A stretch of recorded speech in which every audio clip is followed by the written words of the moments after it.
And It's just there. I don't know why. That was a Foundry. Foundry imported those. They're not prepared. I don't know. I wonder if they were. I wonder if I can delete it. I wonder if there's background data in my character sheet from me starting as Warlock and changing. Oh, it's possible. But the thing about Paladin, and I will have to double check this, is I thought, I mean, no, maybe I'm thinking of Cleric. I don't remember if Paladin can switch every. Let's go to the player's handbook. Can Paladin switch spells every long rest, or does Paladin follow the same sorcerer logic? The number of spells in your list increases. You gain Paladin levels. Whenever this number increases, choose additional spells until the number of spells on your list matches the number in the Paladin. The chosen spells must be of a level of worship. For example, okay. Whenever you finish a long rest, you can replace one spell on your list with another Paladin spell for which you have spell slots. So Paladins actually have the access to all of their potential spells. It's just in a long rest you get to choose. Technically, that list should be a lot larger. That's good to know. But yeah, they are one of the cool. Yeah. They're one of the spellcasters that have the ability to switch. That's good to know. Neat. Whoa! Whoa! I should have asked 4 you minutes late. I swapped the longsword for the battle axe, and then just changed the DnD Beyond cost difference. I think the longsword was more expensive. I think it's fine. Doesn't it? Can you have battle axe? I think it's good.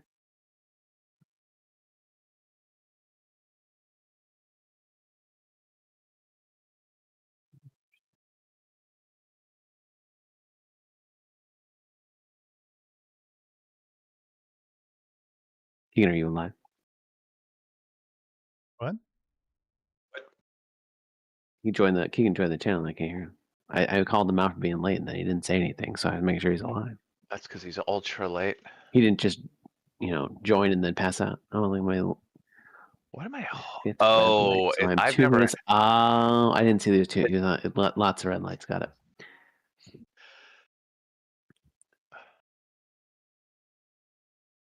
The way that D&D decides to apply weights to things is interesting. I didn't realize how heavy chainmail is. Chainmail's heavy. But then the hunting trap is 25 pounds. I'm not so much doing encumbrance. I'm not really doing encumbrance. I'm just doing you can't have 4 weapons because that just doesn't make sense on your part. Like we're not letting Sildar levels of armories. It's important to be able to carry every weapon in the game on you at all times. No. How else will you make decisions? Can I have a scabbard of unlimited draw where it's just the handle of the weapon I want at the time, and I just whatever I pull out, that's that's actually a really cool idea for a magic item. Yeah. And it would actually be pretty overpowered in the new rule set with all the different masteries. If you had a lot of different masteries with stuff, especially if you have like the thing that lets you as a free action switch your weapon set. Yeah. Did it? Oh my god! It finally fucking came back. Hello. My headset's just been booping at me for fucking 2 minutes straight. It's all those red lights. It took. Did you have the power button half toggled? No, I think it's just having a real problem with my KVM. I don't know what that is. It's a boopy button box that swaps your keyboard, mouse, and video between 2 inputs. Gotcha.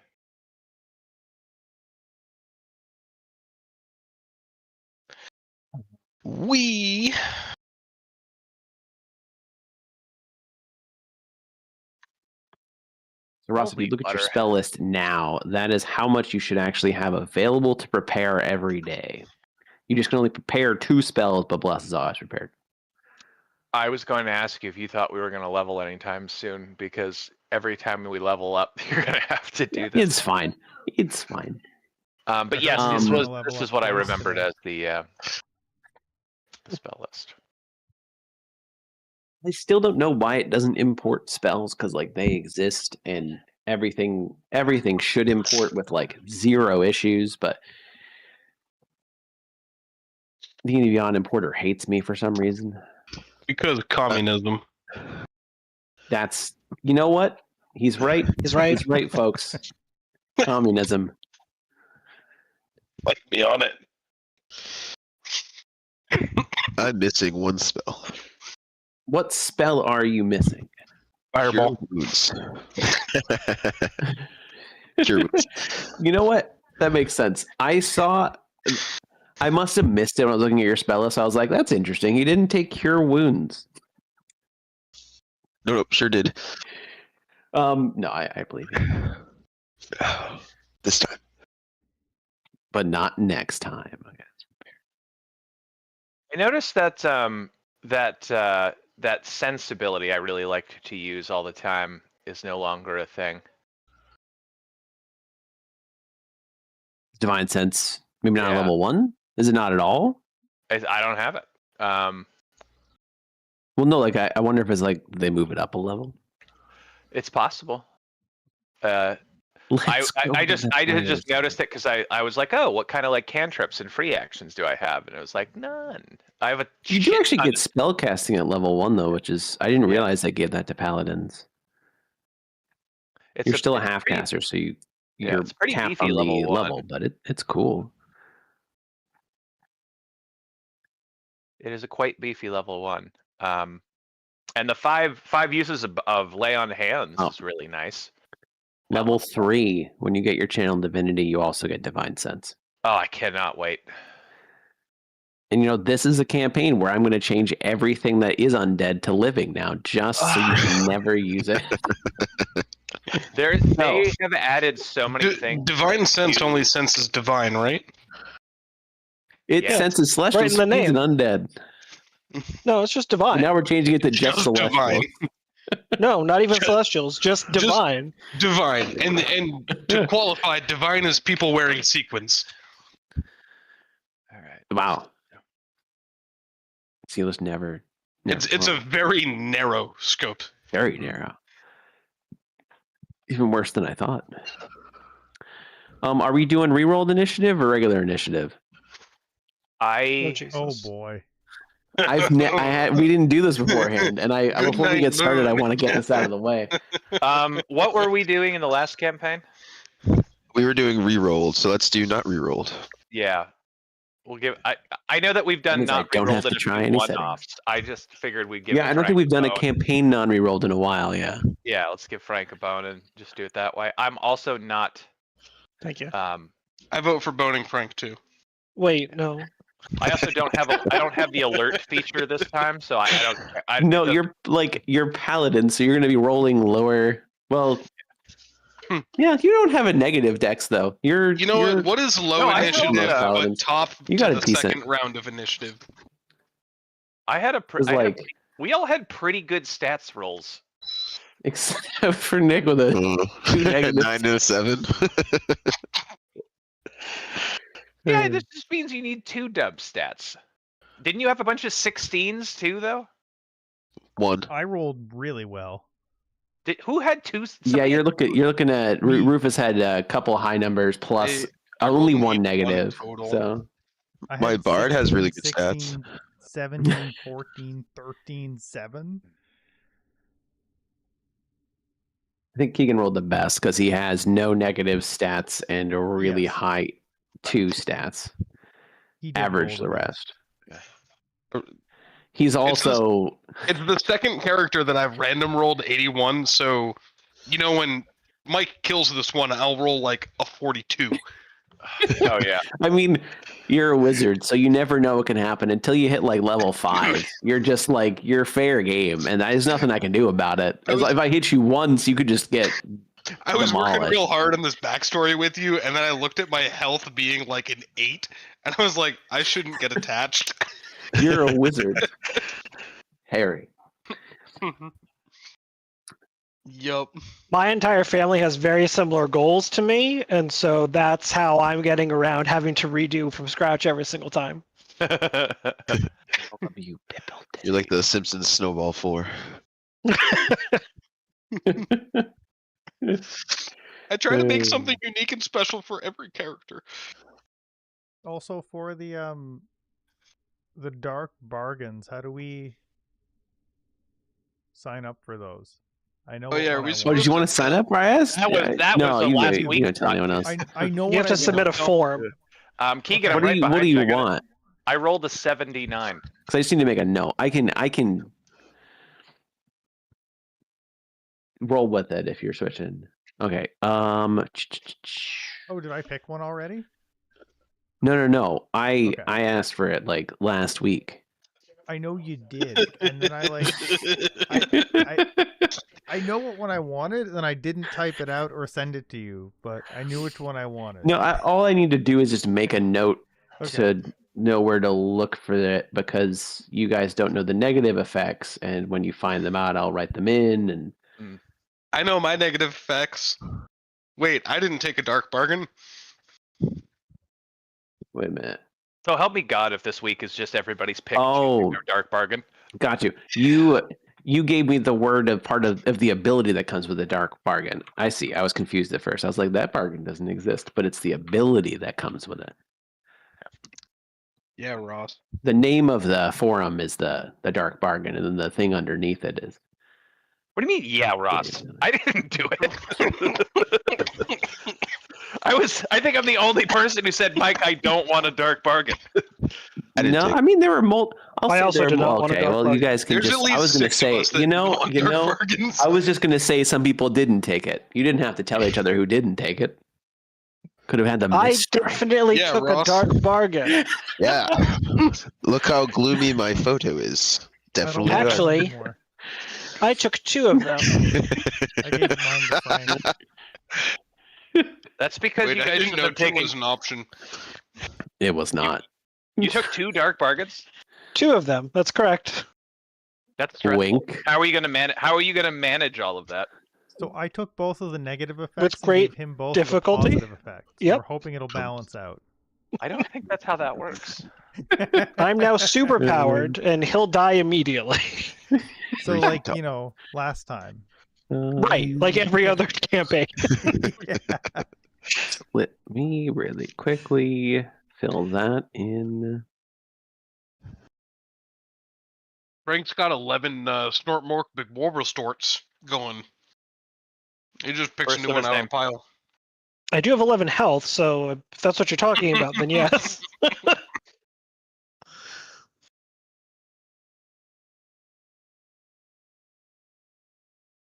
For some reason it says I can only have 1 spell prepared, but it has one of my spells set as always prepared. So it's correct. It just is going to cause problems in the future. Yeah, it's. Are you supposed to have that spell always prepared? Nope. There's no. I You don't have like a can- racial thing or a Nope. class feature that makes it. No, I can't even change it. That's interesting. No, it's- like it's I click on there. it and it's like, no, you don't. And like I did choose to prepare it, so that's fine. But it is going to be a Did, problem later on. Is it a curse Hey. thing from the storyline from Nyarlathotep that you were bound with this spell? I mean, I guess it is now. That's right. He's from that. But he's not really. This is a different. They're just named the same. I thought you said you were pulling the character over. Yeah, the name. I had to redo him though. 'cause Oh, he was okay. Yeah. I thought you just de-leveled him and brought him over, and I'm wondering No. if some weird stuff followed No. you through in a way that Um, Nyarlathotep only can. And only Okay. will. And only will. I just need to make one. Okay. Cool. Are we all set? Is the stream up? Oh yeah, stream's been going for a while. We're on like a starting soon screen with they Raise can- your hand if you dumped Monetized in. Yet? What? What? I said raise your hand if you dumped in. Dump in. Can you see my hand? I No. dumped wisdom this time. Oh That's- boy. Sounds like the worst decision I've ever heard. Yeah, but nobody else is going to. Raise your hand if you have 2 dump stats. I raised don't. 2 hands. As a result, I had 3 strength, 3 con, 2 dex, 3 int, and 1 charisma. But a -2. Well, sorry, 7. Wait, a -2. -2 wisdom. Doesn't wisdom like govern the most stats out of any of the attributes? Mhm. Well, it governs perception, which is really just considered very useful. But if you don't need everyone to have a high perception. It's also Which is used why for I dumped all that of the out. awful saving throws. Yeah.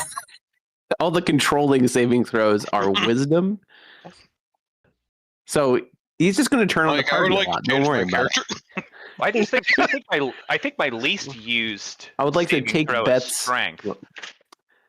I want to take bets on how quickly Snurb kills Dri Skell. What? So, What? while being dominated in some way, shape, or form. Oh, okay. Oh. 17. I don't Today. know, how much longer do we think we're going to talk for? Not that Do I much have to longer. We can count go that time? whenever.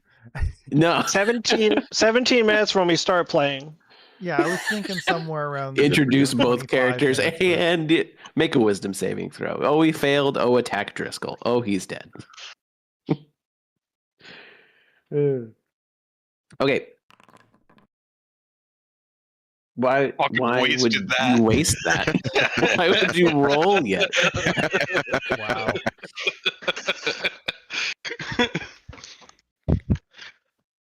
I just wanted to show you what you're up against. Okay.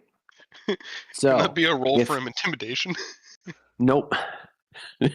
No, it can't. That is a wasted roll. That's a great way to start a horror campaign off. So, welcome everybody to the Crooked Moon. This is a horror campaign. There will be scary things. So, buckle your seatbelts. Are you buckled? No. This is, Okay, we're just going. we don't have that this is law a- here. I prefer not to wear a seatbelt, Yeah. actually. I believe it's safer. Yeah, you get out of the car Um, quicker if something happens. I mean, that's fine if you don't have your seatbelts buckled. When this thing goes full speed and then crashes, it's up to you. Exactly. Just live life. Or die.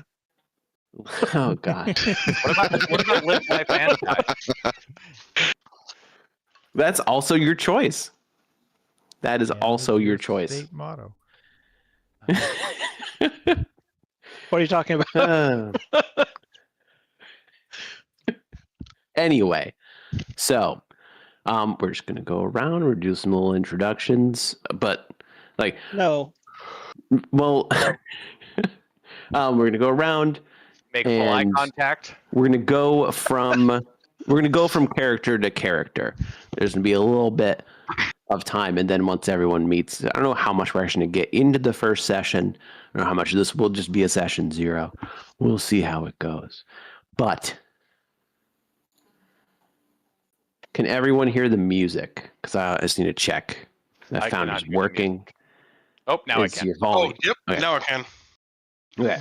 When you No. said Make can sure- everybody, it was a no. It takes a little There it bit for it goes. to start. I've noticed. There it goes. Yeah. Make sure your volumes are good. Anyone didn't have a chance to check. I don't want to kill anyone's ears or do anything like that. And then my other thing would be, can you hear the layer, like the ambience behind the music? Yep. Yeah, the old Yes. witch laughing. Well, it's actually That's a swamp duck. creatures. It just sounds kind of like a duck, but it's supposed to be like crickets and that kind of thing. It sounds like Um, somebody's feeding an it's old not man that. a duck. No, well, it's supposed to be like the buzzing you hear if you're in like a swamp. Yeah, okay, that's there. Roll with it. Anyway, so tall, thick trees with long, thin branches covered in drooping, sickly green foliage surround a dreary swamp. Deep in the humid swamp lands of Cudgelmire Swamp, known to be full of terrible flora and fauna. A town made up of rickety wooden houses sits not on stilts, but attached to the trunks of the trees themselves so as not to disturb the putrid beauty of the swamp. In the center of this town is a wooden circular platform surrounding a large pool of swamp water where no trees, houses, or debris of any kind dare exist. This is the Eye, a revered spot of the people of this shanty-like town. Torches are being snuffed out as the sun slowly begins to rise, and a chant begins from the people cloaked in dark green forming around this eye. Suli-tu, Suli-ta, Suli-tu, Suli-ta. A person steps out of the circle and lowers their hands to the ground. Blessed swamp, hear me now. Initiate Zizel speaks to receive your great blessing. Impart your wisdom on him as you see fit. Another figure emerges from the crowd and walks slowly down the platform into the swamp. Every step in the swamp making a wet, suction-y sound. Slowly and intently he arrives in the center of the eye and folds his hands together while the chanting reaches a crescendo. Silence follows. The crowd holds their breath, waiting, watching.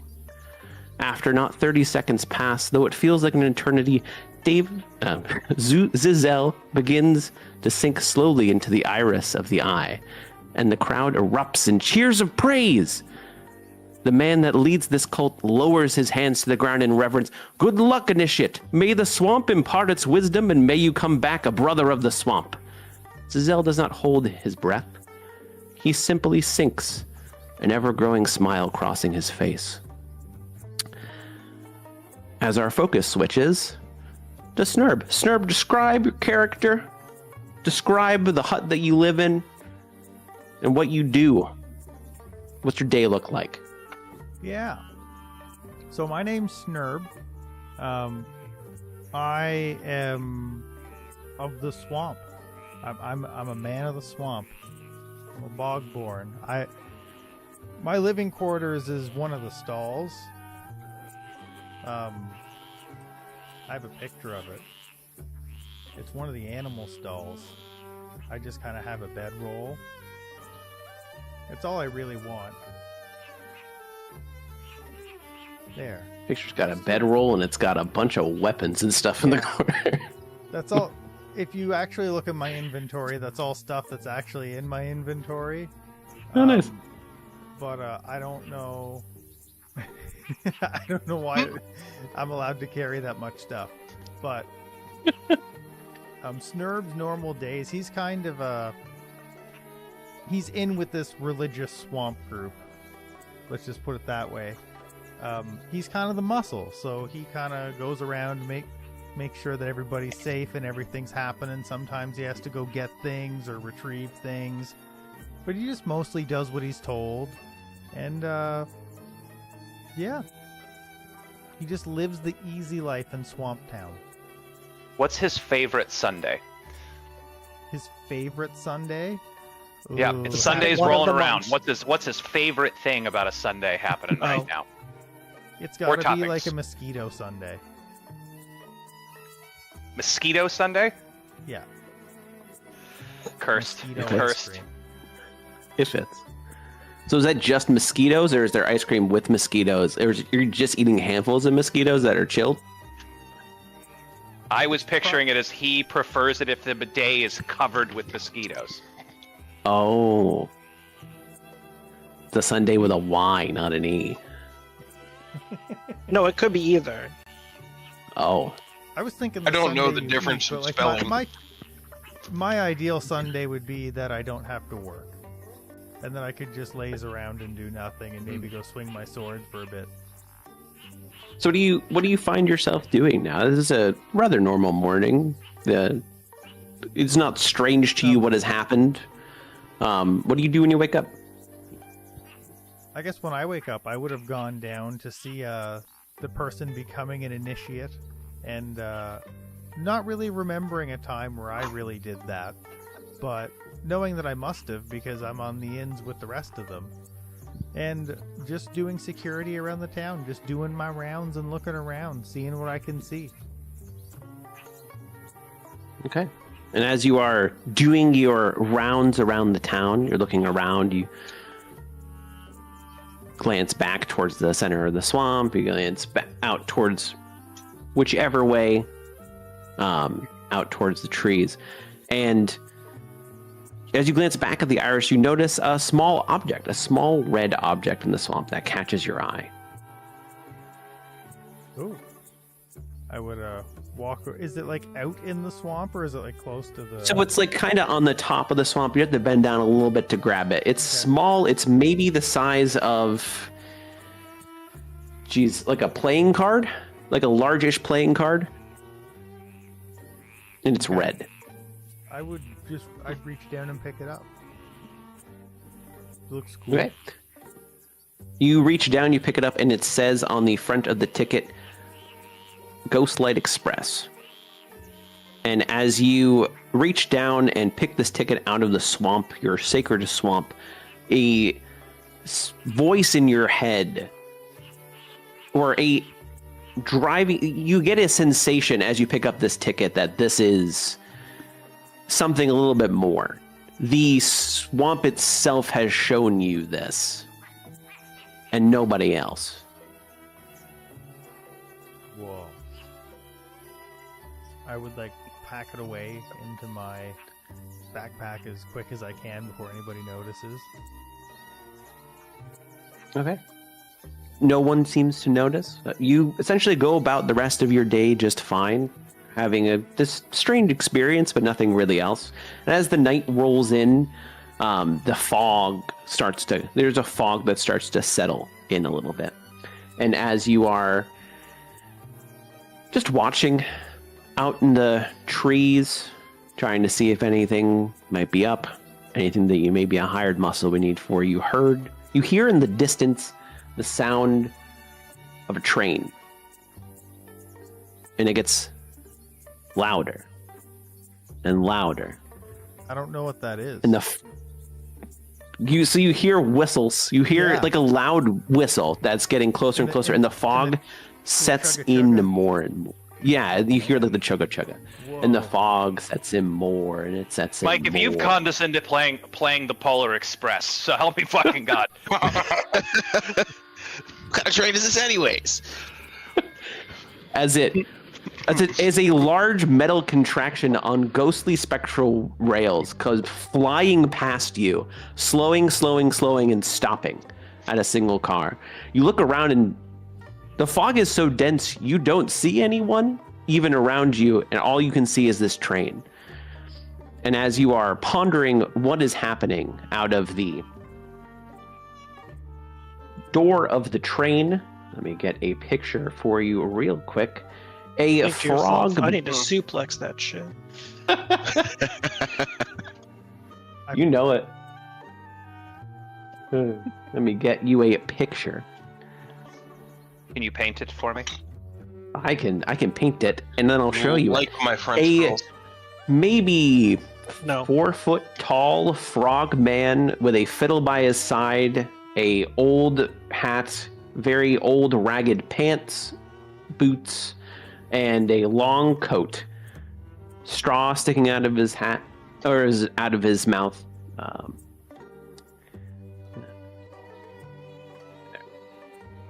Don't just do that. So That. how tall is he? Sorry.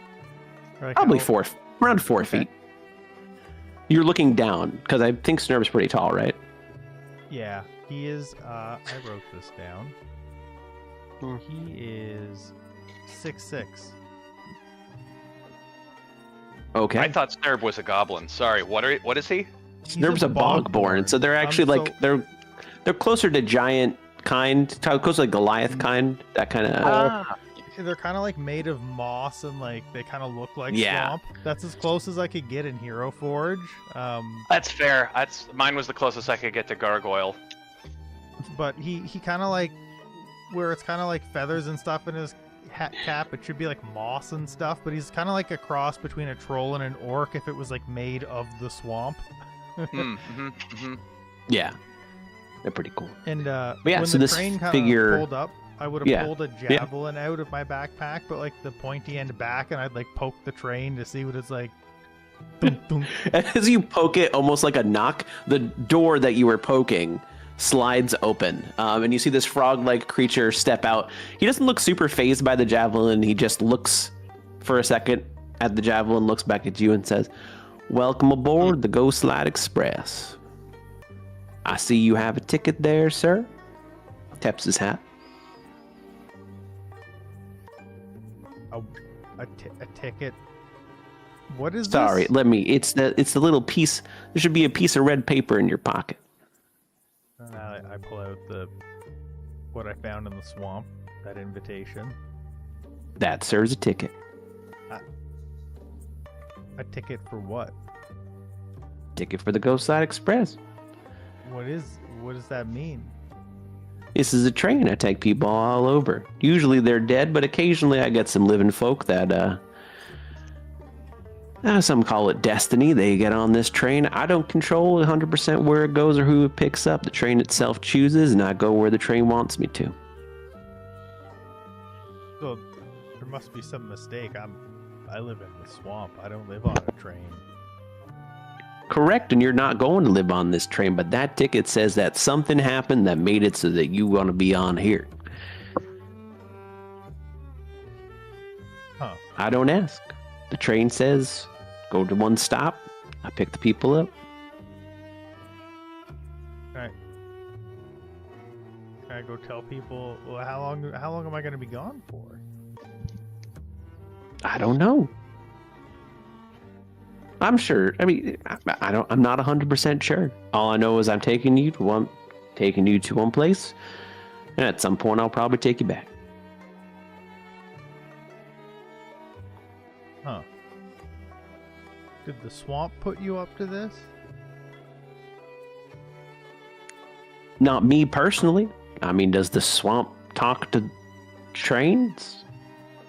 It talks to me sometimes. Maybe. Well, then maybe the swamp wants you to go this way. Like I said, I don't question it. I just go where I'm supposed to go. Well, if you think. And I just kind of like walk onto the train. Okay. I'm not going to describe this every single time because this is all the car going, but I'll describe it once. Dude's like, man, kidnapping this guy was so easy.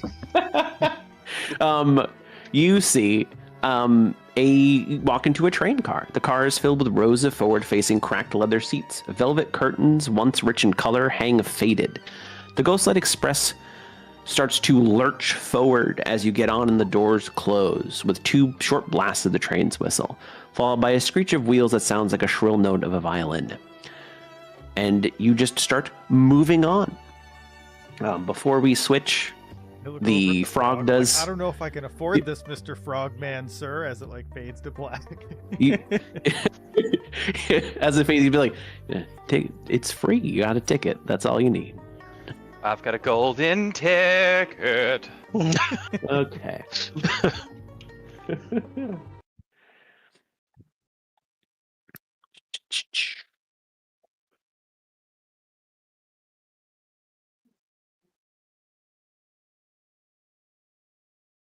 And as it fades to black onto another scene, rain falls on the dark stone bricks of a mage's tower.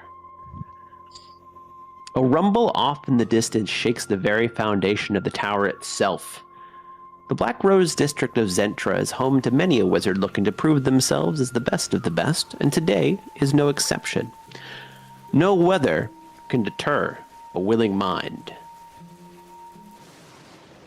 Lightning Jesus strikes Christ. just outside, hitting one of the lightning rods and sending a surge of electricity into the earth below. At the foot of this tower, a young, hopeful spellslinger is dragged out, kicking and screaming. Why is it called the Forbidden Section? All magic should be allowed. Coughing and hacking, the spellslinger turns blue as a nightmarish pustule-covered humanoid abomination 3 times the size of it forces its way out of its mouth, breaking and tearing every tendon and bone in the spellslinger's body, turning him to a paste on the cobblestone. Just another day in Zentra. The Forbidden Wing. The smell of moldy pages, rotting corpses, and year-old eggs is enough to kill an unsuspecting traveler. Rows and rows of ancient tomes with titles such as Cannibalism Secrets, How to Survive the Frozen Tundras of Jakar, litter the rotting woods and bookshelves that stand 20 feet tall.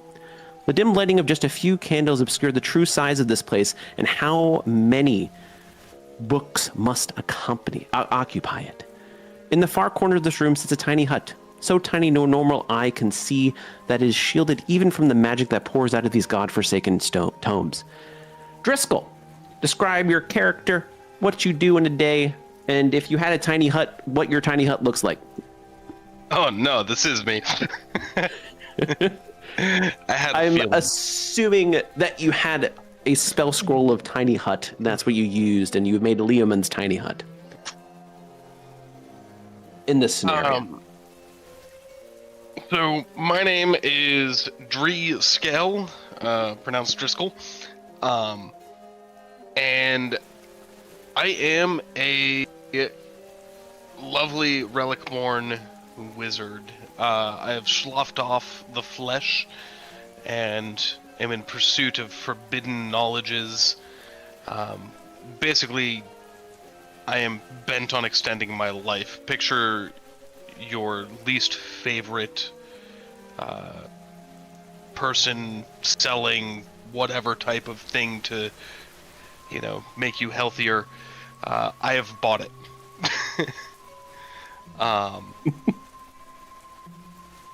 I am bent on this idea to extend my own life and pursuing anything possible. My tiny hut would be basically immaculately clean, but stacked feverishly with tomes and books. Basically, it would be ordered chaos with a forgotten bed in the corner, because I don't really need to sleep anymore. It's just really a convenient place to store books and scrolls for me.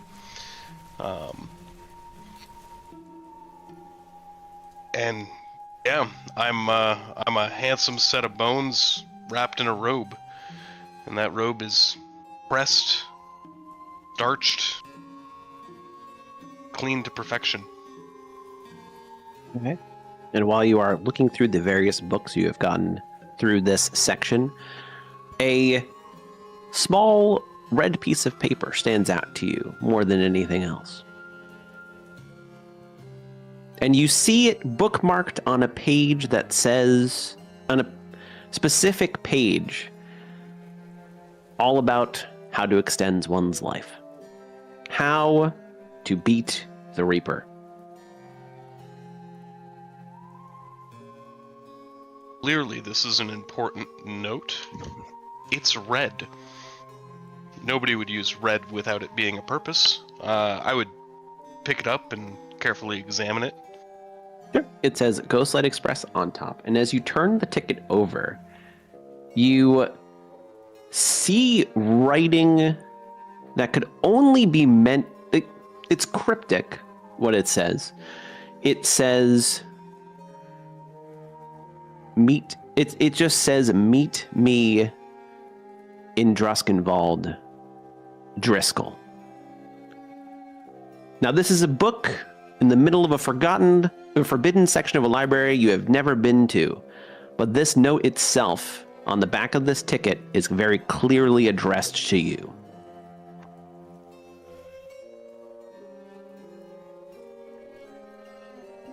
Interesting. I would glance around looking for somebody trying to play a prank on me. You do not see anybody around your hut. Huh.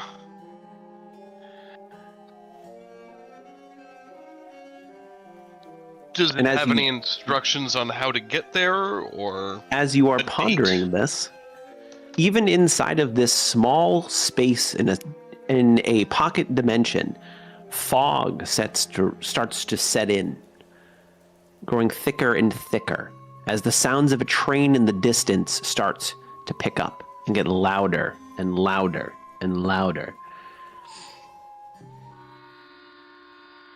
As the train pulls into the station, or into your hut, essentially, through the wall, almost spectral train on spectral rails, and then stops right in front of you. Somehow, it doesn't disturb a single tome in this hut as it goes through it. And as it pulls in front of you, I'm just going to put you guys on this scene.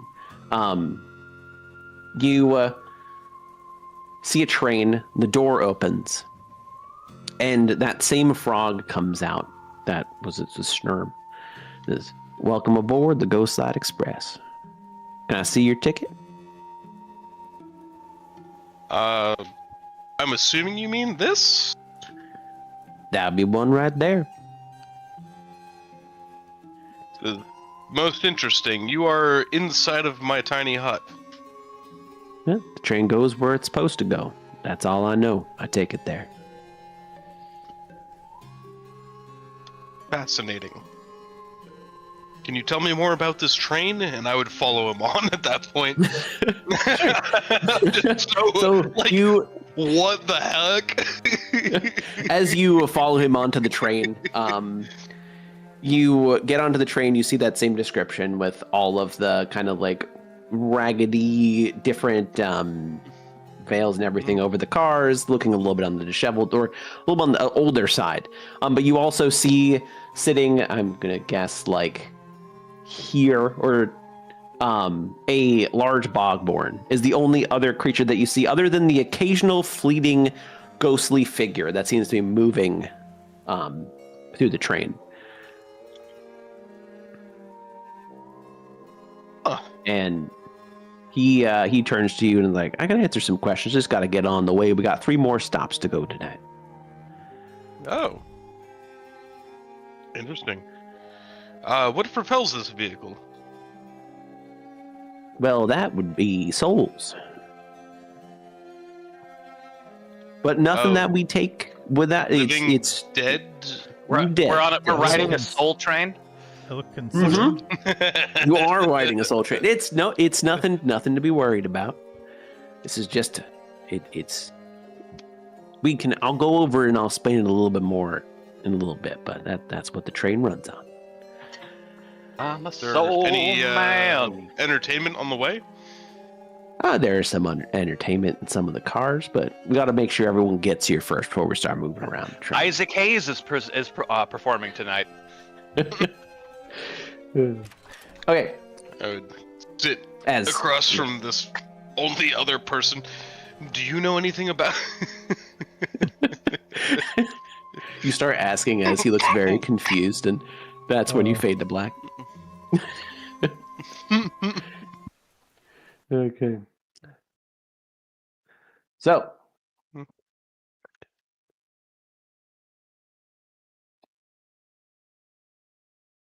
Where's this song? There we go.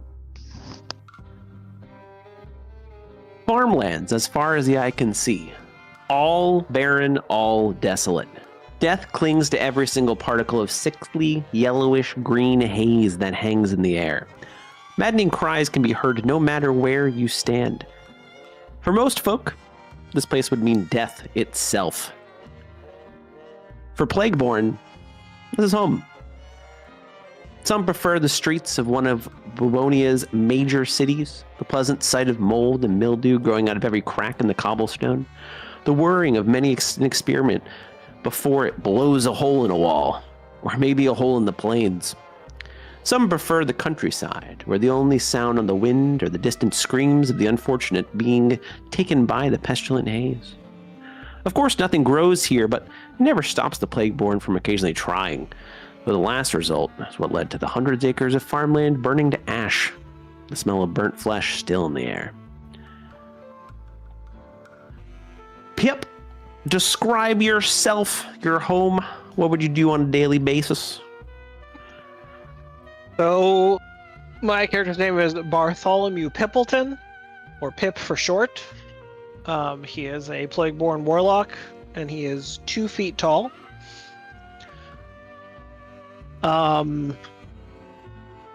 As was stated, lives in the farmland. He and his family, most of the time, are trying to find cures for various plagues for different crops. At the moment, they are working on the tomato plague that is affecting the surrounding area. And they've had some success so far by concocting different treatments for it with blood from random creatures. So most days he'll either be sourcing more blood or trying to perfect a concoction that will help treat the plague. Okay. And it's this place you just described that you now wish to get home to. Not quite a year ago, you left to chase a lead on something important to you, only to find out the lead was a dead end. So now, Pip, time to get back home. You've heard tales of a train that takes people back to Druskenwald, and by your calculations, you'll be passing through here at any time, as you hold a ticket in your pocket.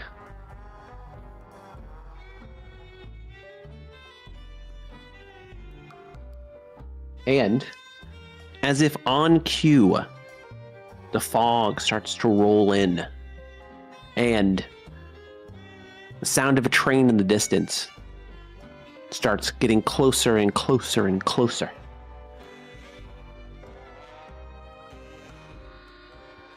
And as the train rolls up and stops right in front of you, the door opens. You're there. And the same frog comes out. Welcome aboard the Ghost Side Express. Can I see your ticket, please? Here you go. I hand it to him. Is this the train to Druskenwald? This is the train to Druskenwald. It's rare that we get a traveler here that has knowledge of where we're going. Good to see you. Thank you. If you'd like to follow me on side, I'll just start walking to the side of him. Sure. You were able to walk in the side. Yeah, it's a small space, but he's 4 feet, you're 2 feet. You can just walk side by side, and he gets in. And you see in front of you Dri Skell, the skeleton, the Relic-born, and Snurb, the Bog-born. He turns to take a seat wherever you'd like. We still got 2 more stops to make before we head on out. Or head on back. For you. Can I even get up into the seats? You have to climb. Okay. But you can get up in the seats. That's fair. I'll scamper on up, hoist myself into one of the seats. Sure. Okay. Would you say that the place was called Druskenwald? Druskenwald's the place that you'll be headed. That's where the train stops. That's the end of the line. And then it does make trips back out. Exactly.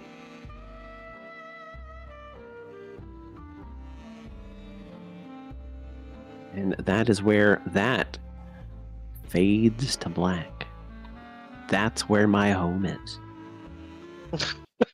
It's very ominous. Okay. And next, we have me looking for a song. I I need to turn this down. Dense city streets filled with dark stone brick buildings line the horizon. The air is dense, loud with the sounds of thousands of beings of every walk of life. Galtica, the place to make it big. Well, that's at least what they say. The locals, they have a different phrase. Galtica, the city where you're more likely to end up moneyless and homeless than make it big.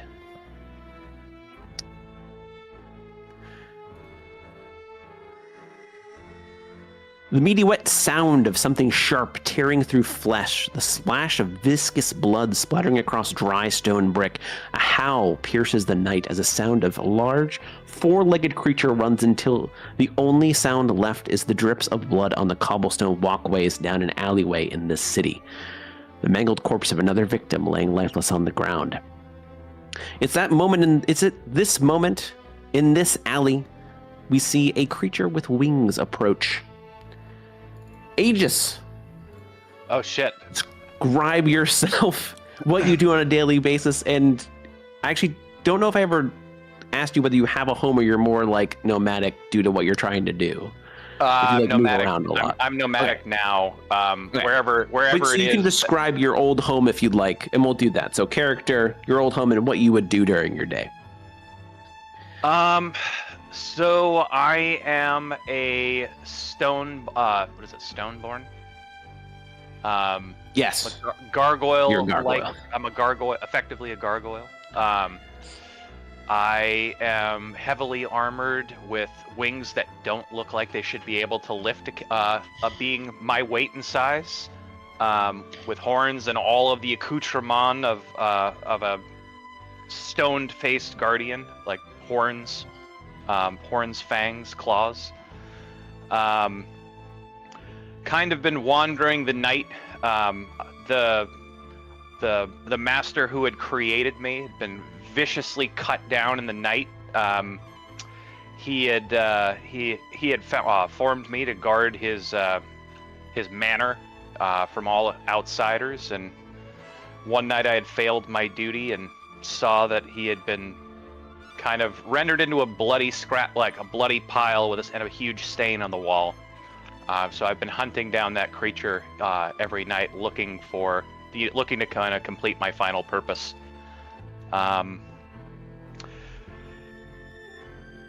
I don't know what I would have been I don't think I have a lot of pastimes other than survival, like hunting and survival.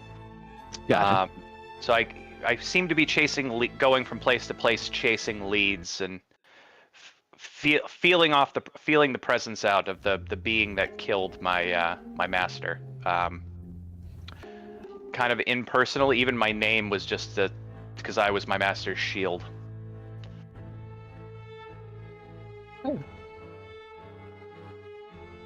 So, as you are hunting these creature that killed your master, you come across this scene. It seems to have some leads to what you were hunting for.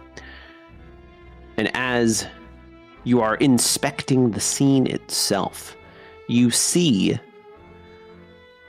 a small red ticket cloaked in the bloody mess of this carnage that stands out as if it was placed there by something. Huh. I bend down and pick it up and examine it. The ticket says Ghostlight Express. And as you flip it over on the back, it says, "Meet you in Wickermore Valley. Signed, always one step ahead." I wish I could read. No, I'm kidding. Oh, Well, fuck, I guess he's not joining us on the journey.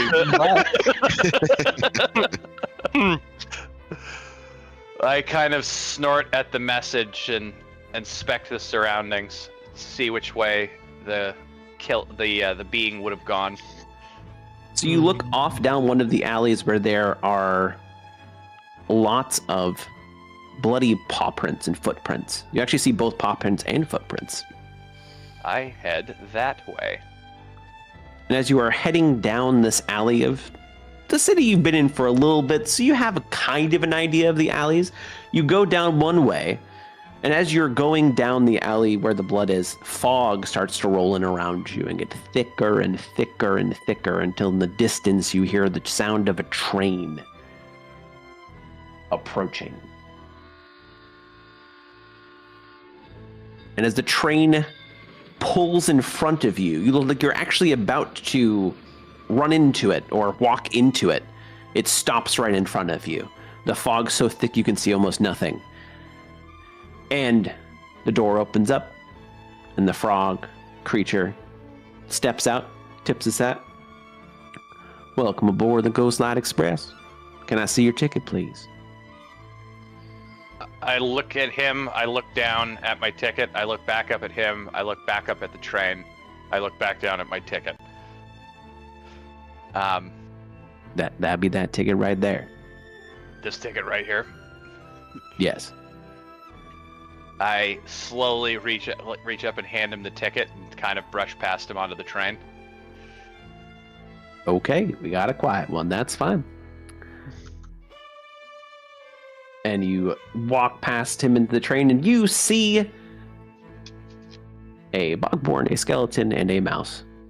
All, I don't know, would you guys all have sat together, or would you guys spread out a little bit? I would have stayed. I know where that Driscoll originally. sat with Snurb, yeah. Pip, where would you sit in this train?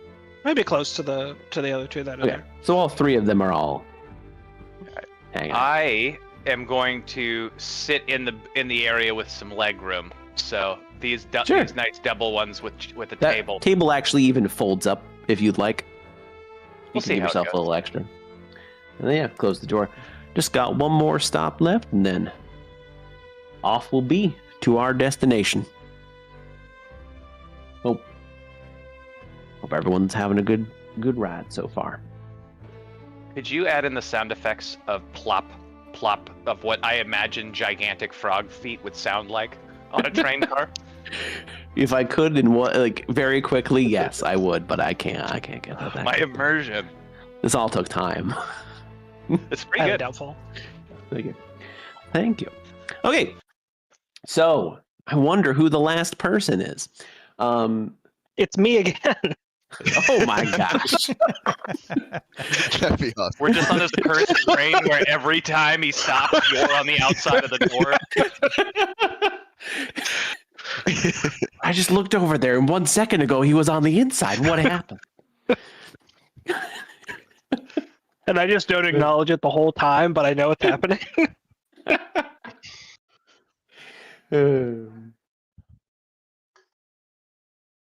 I'm taking We're notes on at the campaign. A cool night's breeze, a moon so big in the sky it lights up the land like a blue sun, and the calming sounds of crickets filling the night air. Nothing beats a night in Gristmill. Wooden log houses with either thick thatch roofing or wooden shingled pepper this small plot of farmlands. A small church sits in the center made of white stone brick and mahogany roofing. Peaceful. Quiet. What one would expect, especially someone who watches over these fields and protects the crops. StrawGuy, describe yourself. Describe what you do every day. Describe your little cottage. StrawGuy is a harvest-born druid. He's pretty much a scarecrow. During harvest season, he helps the town. As a scarecrow, he keeps all the ravens and crows away. But as a druid, he's befriended all the ravens and crows, so they just chat all day. He lives about an hour outside in the forest, where he weaves. He's a weaver of wicker. So his day is usually filled with just creating all sorts of things for the village. He's especially fond of creating little coins. In the center of the coins is a little lighter color to the wicker. It looks almost like straw. And yeah, he would just create his wicker and weave it and bring it to the town as needed. His cottage is just full of creations and all manner of wicker. Okay. Well, it looks like it's just about time for the end of your scarecrowing shift. So you scarecrow during the night or during the day? Whatever. Okay. I don't need to sleep, so I can just be up there all the time. Gotcha. I could take days at a time. You've been in your motionless state for a little bit, and the sun is starting to rise, so it's about time to head back to your cottage and set things back up for the day and get ready for another day. And you walk your, what you said, hour? About an hour back to the About an hour, cottage. yeah. You notice two crows sitting on top of your house. As you look a little bit closer, these crows, they look a little bit off. They're not two crows that you noticed before. They're different. somehow. They're staring, but they're not talking. And as you slowly, what are you doing? What would I you was like just going to just start waving at them. They just tilt their head to the side in what looks like an almost too sharp action, even for a crow. And they just stare. That's strange. Like, just keep walking towards the cottage, but look, like, my eyes will be trained on them. Sure. As you're walking towards the cottage, as you get over to the door, the crows don't move. As you put your hand on the door, something feels off. You don't have running water in this house. Why is it that you hear a dripping sound? I'll look down at the door, and I'll slowly open it. Okay. And as you open the door, the sight you see will never leave your memory. 3 of the villagers hang from the ceiling with nooses made of corrupted spiky tree branches. Thump. 1 headless body falls onto the pool of blood on the floor. Thump. 2 headless bodies hit the floor, but no third. The 3rd villager starts slowly levitating to you, surrounded by corrupted vines as a large stitched smile appears across its face. The eyes fall out of the sockets, leaving holes like pumpkins' heads, except rather than light, only flesh and maggots are seen in the sockets. Come join us, StrawGuy. One of the heads hanging from the rafters say, StrawGuy, come play. And then one of the headless bodies appears behind you and starts to strangle you in these corrupted tethers. And at that moment, you wake up. No, not wake up. You don't sleep. You snap out of a vision. The sun is about to rise. A cool night's breeze. Wait, you've done this before. Didn't this just happen? You're sitting over the field. Is it time to go home? Remembering the dream, I'm gonna jump down and then run towards the cabin. You sprint towards the cabin. There are no crows on it when you get there. And as you sprint towards the door and open it up, everything looks fine. And as you look inside, a voice bellows in your head, a voice of the land itself. This will happen if you do not go and stop what is happening in the land of the dead. As a ticket falls from the rafters from where one of the people were hanging and lands on the floor. I'll pick it up. It says Ghostlight Express. Huh. I wonder how I'll get there. I'll start collecting my things for the journey. I'll collect a bunch of the wicker coins and all my gear. Sure. So you collect everything. It takes a little bit of time, but as you are finishing collecting the last thing, you look outside and you notice that there's fog rolling in. Thick fog. And the distant sound, in the distance, you hear the sound of a train. And right in front of your window, almost seemingly too close, this train, or right in front of the door, this train pulls up on spectral rails and stops right in front. The door opens. Frog comes out, tips his hat. Welcome aboard the Ghostlight Express. Can I see your ticket, please? I'll start to hand it over to him, and I'll be like, "Will this take me to the land of the dead?" And some people call Dreskenwald that. Yeah, this train does indeed transport the spirits of the dead, as well as occasionally the living. If you look behind me, we got 4 living passengers, 5 today. Doesn't normally happen this way. Occasionally I get 1 or 2. And he kind of steps off to the side. As the door closes and the train leaves. Each of the other passengers and go, "Hello, I'm StrawGuy," and I'll give you a coin. And, "Hello, I'm StrawGuy," and I'll give you a coin. And all the way down. Boop, Snoopy, Boop will do it all over again. I maintain eye contact with him the entire time and do not move at all.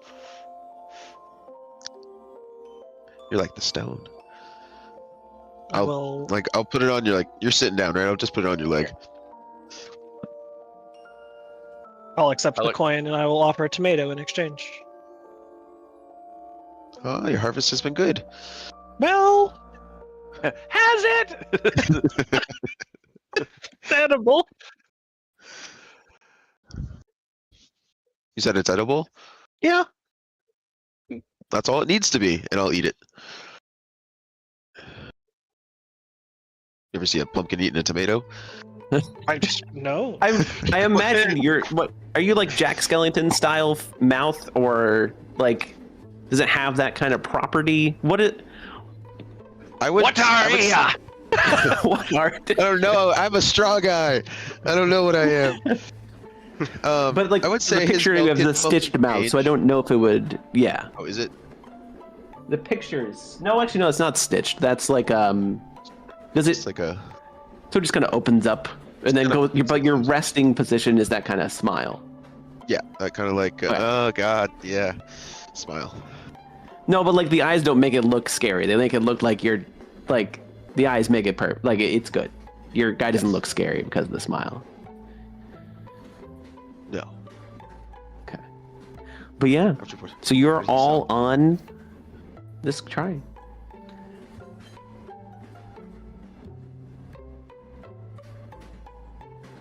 How what are you guys doing? What are your reactions to everyone, all this strange people around you? You're all on this train. I imagine it took me but a scant couple of minutes to exhaust Snurb's knowledge of this train. It took you seconds. Alright, well, I was being generous. He's That's also so like being Snurb's generous. intelligent. He's not wise, but he's intelligent. I've A little got bit more than +3, average intelligent. but, Oh, like, sorry, no, he's very intelligent. I'm intelligent, but but, like, he also doesn't know anything about the train. So I've never seen a train before, so you're not gonna right. at all. Unlike the rest of us who ride the train all the time. I've been on a train Yeah. before. Pip seemed pretty on board with this. Skeleton didn't seem too taken aback by it. I didn't even know what it was made of. I stabbed it with a I would be javelin. making the rounds. Sure. What does that look like? Probably going to Pip, basically going in order of boarding. You know, you seem comfortable and familiar with this train. Can you tell me about its propulsion? Oh, I have no idea how None of they them work. stalls. Oh. I've just been on trains before. Oh. I don't know if I would have been on this one. Probably not. You were not on the Ghostside Express. No, you've never been on the Ghostside Express. You entered it through a portal, but it was a one-way portal. I've never been on this train, but normally they're powered by coal. Fascinating. Did you also randomly have mist and fog roll in, and that's what invited you upon this vessel? It was a little bit foggy, but I was mostly expecting it. Maybe not, again, this train specifically, but a train. Interesting. I'd make my way down to the gargoyle. Hi, you separated yourself from everybody down here.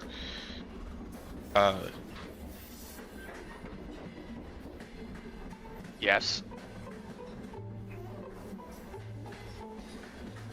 Come here often? on this train. No. No, this train would be a first. Ah. Okay, so you probably don't know much else about it then, other than I guess we're going to some place called Driskenwald or Duskenwald or. What did my ticket say we were going? Your ticket say meet you in Wickermore Hollow. My ticket says my stop is Wickermore Hollow. Oh. The frog would pop up and say, Wickermore Hollow is along the way. Or maybe we stop there. Maybe we're picking someone else up. Possibility. Is it the same place as Druskenwald? It's in the outskirts. It's still in Druskenwald itself. It's just in the outskirts of it. Oh, like a province. Kinda. Yes, it is by divine providence we've been brought here. You are correct. I should, not to cut you off, I should mention, just to make sure, please do not open any doors or windows at this point as opposed to the outside, and it's like green swirling mist outside. That is just us passing through to Druskenwald, and if you do open the windows or the doors, terrible things will happen. In general or right now? It's essentially that mist outside getting in this car, it will...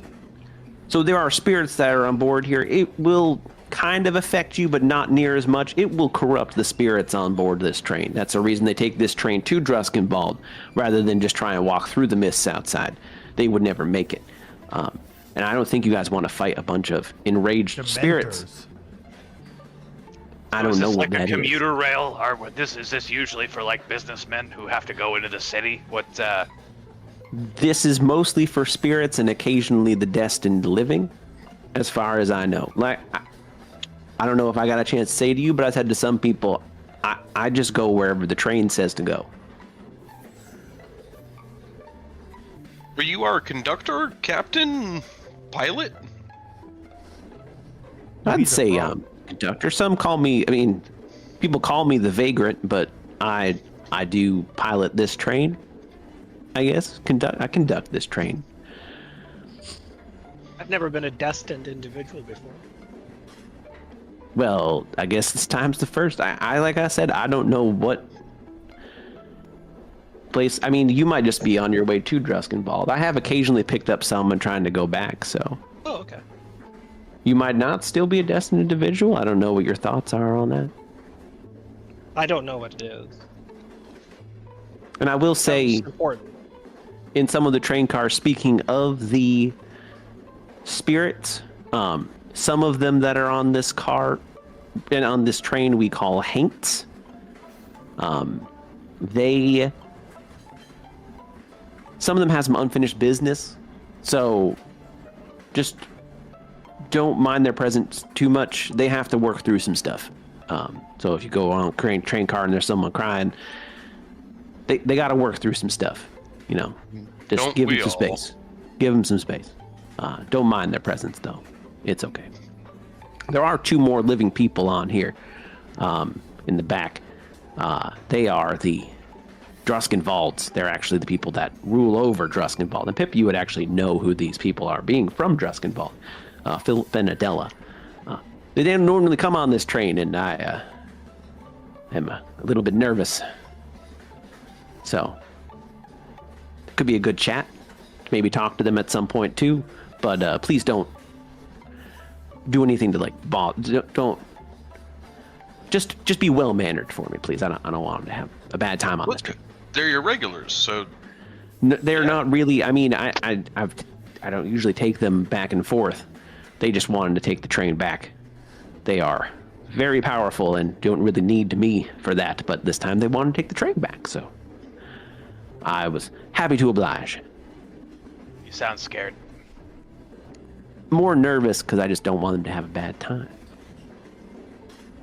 Will they give you a bad Yelp So review? they would know about where we're going.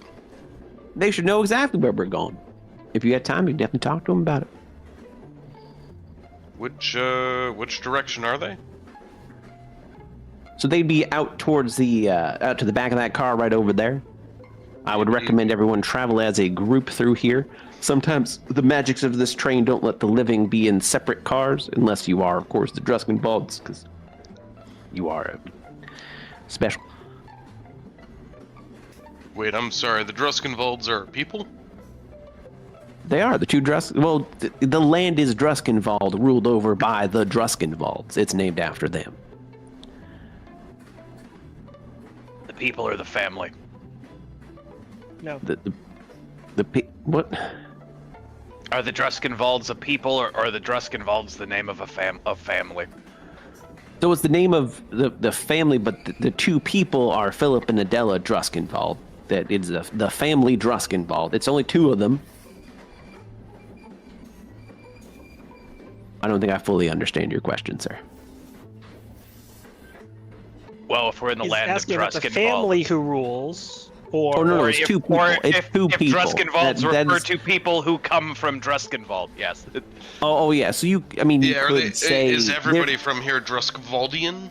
You know what's funny is I don't actually know the full answer to that, but Druskvaldian sounds like the correct answer. You would call that good old Plagueborn right there Druskvaldian.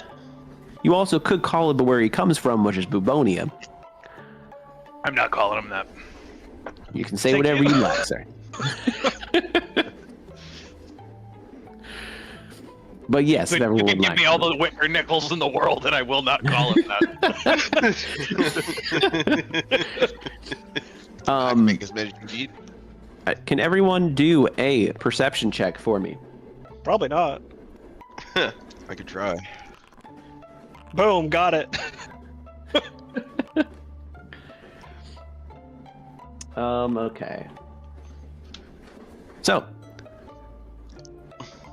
StrawGuy, as you are looking through the train, sorry, you're kind of looking around, you're noticing everything, and you're seeing the flickering of the spectral, you're seeing everyone is seeing flickering of spectral humanoid shapes as they're like the passengers of this train, as opposed to being permanently there. It looks like they're flickering in and out as maybe they're moving through cars or they're not really fully here because they're ghosts. You see one that is distinctively shadowy that is sitting or right next to Pip. Not again. And their head has a strange tilt to the side. Looks human in nature. I'll walk over and check it out. Hey, Pip, who you sitting next to? And as he points it out, everyone is able to notice that. How dare you? I look over startled. Jesus. As you notice that, and as you go over to inspect it and see what it is, one passenger among the blankly staring spirits stir. It darkens to an inky shadow as it darts into the aisle. Its humanoid silhouette, tall and gaunt, with a head tilted to one side at an unnatural angle. Crooked tendrils shoot out from it like gnarled tree branches and shatter the window of the car. The whistle at Frogman. Ghastly mist spills in around you. One of the passenger spirits lets out a pained wail, then takes on a malevolent form with a huge maw of blocky teeth, a single eye in its head and two smaller eyes in the palms of spindly hands. A small train whistle reverberates around you as the windows suddenly repair themselves. The voice of the vagrant emanates from the ceiling. He's actually not here anymore, just kidding. He's in his own car. Muffled and crackling. Could y'all take care of that? This ain't happened before. And I'm a fiddler, not a fighter. And I need you all to roll for initiative. Is the glass and the lightning It those repairs are now. controlled by environment? Yes, sorry, that's Okay, a little bit. Thank you. And let Just me needed change to know that information. to combat Whatever music. for.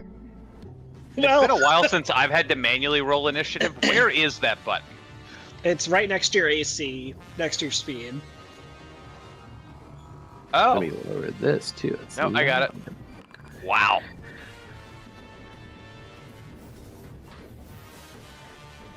I crit. Oh, failed. good. Snurb was slower than me. I'm not the slowest. Dri Skell. Actually, I can roll it for. Oh my gosh.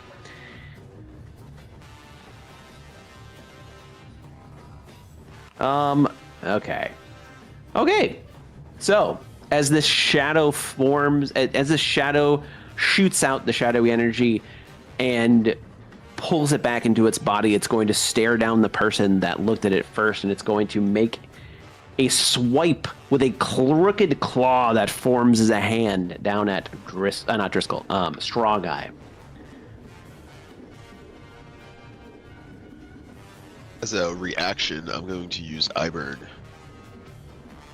Which triggers you make a creature you can see within range. So what happens with Eye Burn? Have to make a Constitution saving throw, or they are blind. Yep, and then they have to subtract a 1d4 from their attack roll. What's your AC? 12. Okay, so that would hit no matter what, and it did succeed on the Constitution saving throw. So it is going to deal 8 points of damage, because it... Welcome, friends. I roll high. No, we know. No, we know. And you are going to... Oh, Jesus Christ. Lose 4 strength. Okay. Forever. And it is Driscoll's turn. So you just saw this creature form up as you almost... You couldn't hear it, but you saw what looked like bones cracking as its crooked form formed a claw, swiped across StrawGuy, and he looks like he is just straw stuffing everywhere, looking very weak with just 1 hit. Sick. I'm guessing that window is still in rough shape. No, the window. So a whistle. It might not have came through. A whistle was blown and the window closed up. So the vagrant closed the window up, and so these are the only 2 things here at the moment. Okay. I was gonna stuff StrawGuy into the window to save us all. Oh, that...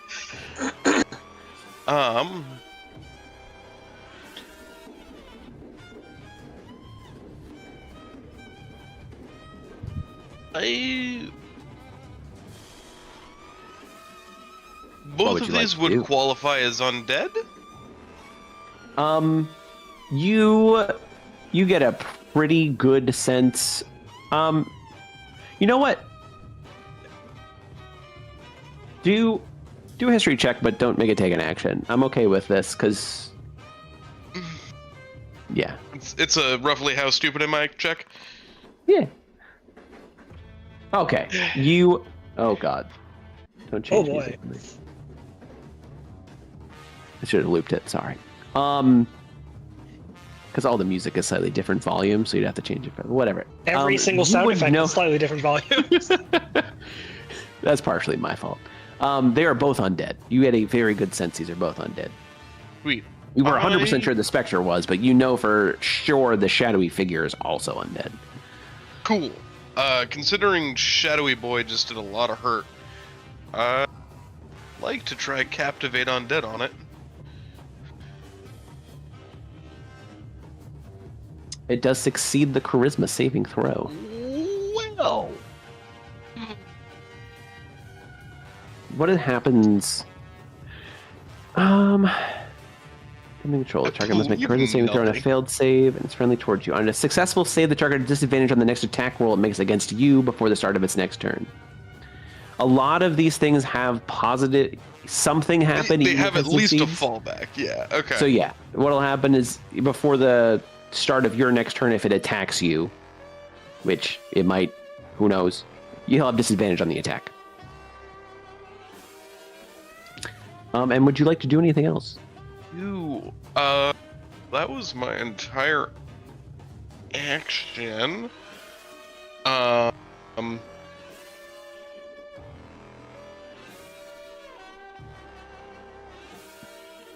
don't think you have any bonus action. I only have a reaction.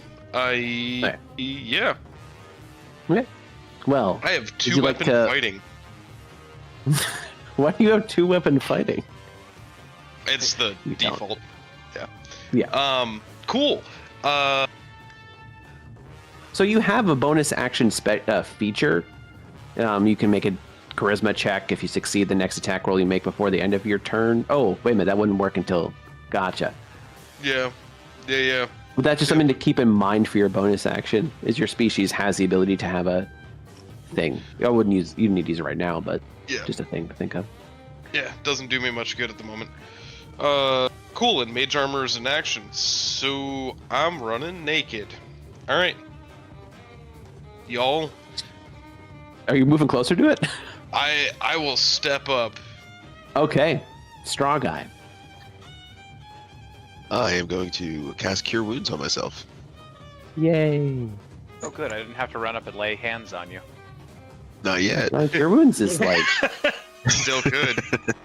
Cure Wounds is Alright. crazy good at level 1 because they up to the D8. Like Yeah, level 1 cure wounds Oh, for a thank level God, 1 yeah. is insane. so That good. is- He just max healed you. You're back. You're ready to go. Am I able to, as a bonus action, use Shillelagh? Is it say bonus action? Yes. Yes. Yeah, because that's a cantrip. So for sure. You definitely used to be able to. I do appreciate that instead of helping us, the frog is clearly the one playing the violin in the background. That's correct, yes. Well, that's I do like that idea. But yeah, so then next time you attack, you have the Shillelagh stuff, right? perfect. Yeah. Well, you don't want to Yeah. use your severely reduced strength for your attack modifier? Your -3? I have my -3. No, no, I'm good. Okay. Bartholomew Pippleton. So, just as a point of note, I didn't realize how this came over in Foundry. One thing that I have is called Bottled Life, which is part of the Crimson Ritualist feat. Sure. So I, at the beginning of every single day, make this, and it is basically I bleed myself out into a bottle, perform a ritual, and I can give it to anyone, and it restores 1 hit die worth of life plus whatever Alright, their your con proficiency bonus. modifier is. No, whatever the person drinking its con Yeah, modifier yeah. is. Yep. So Oh yeah, so it's your hit. It uses your hit die. So yes. essentially, I have whatever your no hit die is. because I only have 1. So it's Right, but it 1d8. used the so yeah, but that's I mean it's good. It's a healing for 1d8, and you can use it as a bonus action plus proficiency Yeah. bonus. So It's quite good. sorry, but it's hit plus yeah. So if we let's say we travel for 3 in-game days and rush through it, does that mean They- at the end? it loses They go its away at the potency end of the at the end of a day. Okay, so we're not just stacking up blood posts. No. Essentially, he's just using his hit die every day right now. He actually can make one. What is it? Up to your proficiency bonus. So he could make 2, but he only has 1 hit die right now, so he can't Correct. actually make. Yes. I was But just really excited at the prospect of I know. in a level 20 campaign. By the time we hit level 20, we each should have 100 vials of this. Yeah. No, but I essentially am just a health potion machine. That's great. All right. I'm What would you going like to That do for your turn? guy that time I reincarnated as a dungeon vending machine. No. I wish I was kidding. That's I believe it. funny that I believe it exists, but I don't wanna. So, I mean, I guess this could very negatively influence all of my decisions I've made up until this point. I'm going to cast Blood Bolt on this creature. Okay. That does hit. Does it do any damage?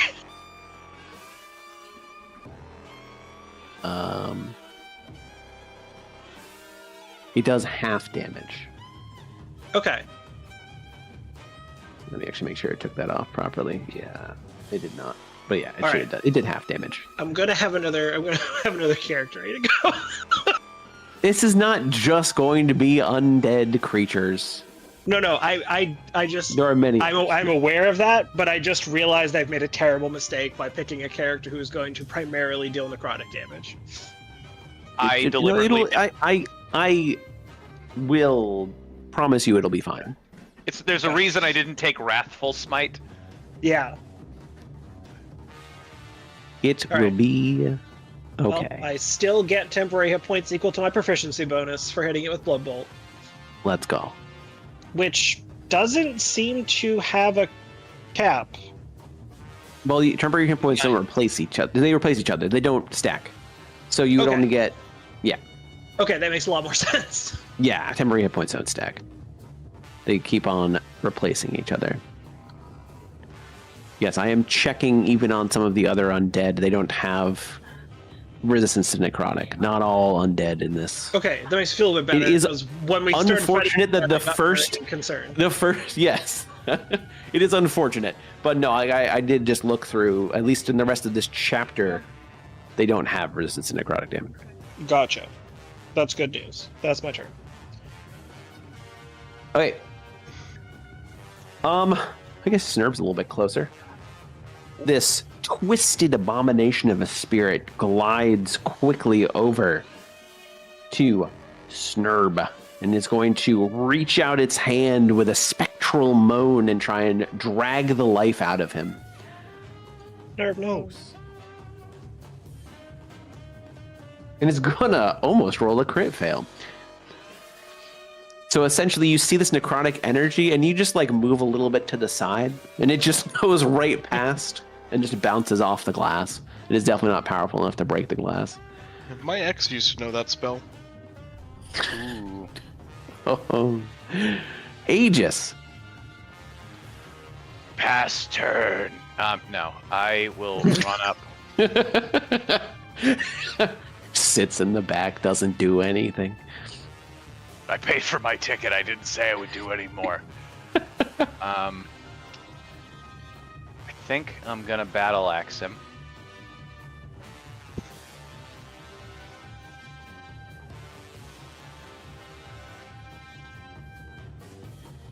That is a And, crit. And I believe at damage is when I decide if I'm gonna use. Divine Smite, you are correct. So I am going to apply Divine Smite to this. So I will crit that. It Yeah. it automates it. I hope happy it does. And it should also crit the Divine Smite. I believe you killed it. shit. Yes. So you actually notice Holy as you fuck. slash through it, your axe doesn't seem to do as much damage, but as your axe is in the middle of it, you decide to light it with holy fire, and it just incinerates this thing from the inside out as it lets out this terrible wail and just turns to dust onto the ground. Okay, now I understand why they made it so you can't do that more than once a turn anymore. Well, it also doesn't help. So one of the things one of the It's reasons I chose Divine undead Smite and is crit. it does an extra D8 to undead. So that was the crit. Frank, you know how Right. Wrath of the Lich King is the best expansion for paladins? This Yes. is like that for paladins in this. So I'm gonna He's remove dead, this so I didn't Celestial get to Warlock. see how my mastery works. correct. I'm- You can't topple him. Yeah. You Okay, can topple his dead body. Snurb. You can kind of make your way. You actually can just walk right over Pip. Okay. You could easily make your way. What the hell? Sorry, Pip. I would say that going Too much over. disrespect. You're a large enough I'm used to it. creature. It's not even really difficult terrain. If you were smaller like Pip, it might be difficult terrain to cross the passenger seats. So, But no, he just go underneath it. He just scurry underneath it. what happened to Pip when they used necrotic damage? Was it just not taken at all or resisted? It wasn't as effective. Okay, So that second one. cool. But yeah, you could. If you want to go into melee, you could do that, or you could use anything else. So I'm just gonna. Well, As I a have reminder, Elder's Hungering Blast Blade, is. Oh but yeah, I'm which not you- gonna use it because it does necrotic. So Eldritch I'm Blast just is gonna hit force. him. Sure. Uh, Smack him. Hit him with my Who has great Eldritch Blast? sword. He has Eldritch Blast. He took a thing that Oh. Eldritch Blast, I was gonna say I don't. which is I have force. a background that gave me 2 spells. Nice. Yeah. Okay, let's see if you hit. You hit with a 17. Okay. You deal 8 And- damage, and you do notice what? I've also got graze. So if you're attacking, Even if you miss it, what it dealt damage. Yeah, okay, cool. that's what So grace that does. one does. Okay. Is it protects your misses. Good, good. You do actually notice that it does full damage, even though this is like an undead, somewhat spectral. You were able to find full purchase in the like center of this body. Okay. Is there anything else you'd like to do? Yes, I also have 2-weapon fighting. I can't do that with my greatsword, though, can I? Correct. Because it's two-handed. So that's all I've got. Right. Okay. Yeah, that's it. That's all I'm going to do. Okay, so on its turn, it is going to look around. I mean, the only one that's done considerable damage is Snurb, so it's going to attack against Snurb. It's not very happy and kind of offended that Dri Skell would try and cast a spell at it, but it's just going to smile. You're going to see its head crook to the side with a sickening... You can't hear the crack because it doesn't exist, but your mind places the crack in there, that sound. And it is going to, with its left hand, claw at you. It's going to be an 18 to hit, which I'm guessing you didn't have any reactions to stop that, because it usually stops if you have. So you take 7 points of necrotic damage and... Wait, no, I have interception. That's for someone else. Okay, then. Never mind. But it is good that you are where you are in case something else were to happen.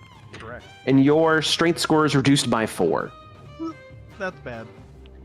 As it slashes through you and you just feel your vitality just drain and you feel weaker. Your greatsword gets heavier in your hands.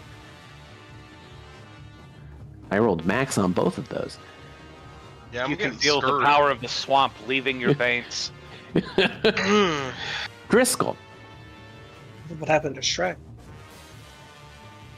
Get out of my swamp. I ain't got a lot I can do. Hit him for the damage. Yeah, well, I only have Blood Bolt. Hit him for the damage.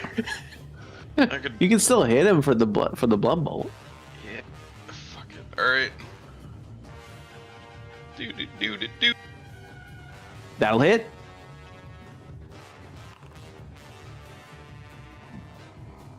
All right. Okay, for 3 points of damage. I healed him for 3. No, he's gonna heal for 3. But Blood Bolt is, you do get temp HP equal to your proficiency bonus, so you get 2 temp HP. Yeah. StrawGuy. I'm gonna swing my shillelagh at him.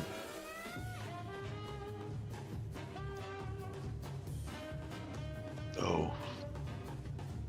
That should be more, right? It's 2 plus... No, that's correct. It's 2 plus 5 because it's 3 for the... Yeah, that's correct. The damage roll formula looks weird, but it's because it uses whenever the higher of -3 or 3 is, it looks like. And Yeah, when 3 I is cast obviously shillelagh, higher. it changed my... It Yeah, had me yeah. drag my And weapon it looks like it automated it, but the damage formula just threw me off a little bit. It is correct. 2 plus 5 is 7. As it misses, you go in for a hit with Shillelagh, channeling your druidic energy, and its entire body just cracks to the side to dodge it. Its legs still sitting upright, as its body just cracks and turns. I'm gonna... Would you like to do anything else? Oh, you move there? Just gonna Cool. shift. You shift off to the side, and then it's Bartholomew Pippleton's turn.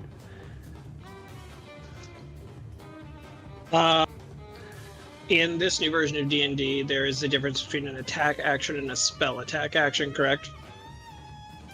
I do believe so. All right. I'm going to take a swing at it with a dagger, and there's a reason for that. That's an attack action. Well, it's a magic action. So there's... Yeah, so that's where there's a difference. Because the spell attack, I believe, is a magic action. You hit. And I'm going to attempt... 7 damage. Should that be 2? It's 2d4 1d4? plus 2. That's what it says. I don't know if that's correct. Are daggers actually... Broke. Terrible? No, that's amazing. Let me see. No, I don't know why it's rolling that extra d4. I don't Yeah, know. So mine says I'll 1d4. give it. You don't have like a feature? You hit a creature in the attack roll, you can spray it? No. No. It's doing it to every single one of my weapons. Well, aren't you fancy? Nice skill. Thanks. I'll just give it. What You is have, like, your second bless roll? on I'll give it by 2 health back. accident? No, plus I have wouldn't do major that armor. either. Okay. So I gave it 2 HP back. Anyway. All right, and I'm going to attempt to inflict it with my plague.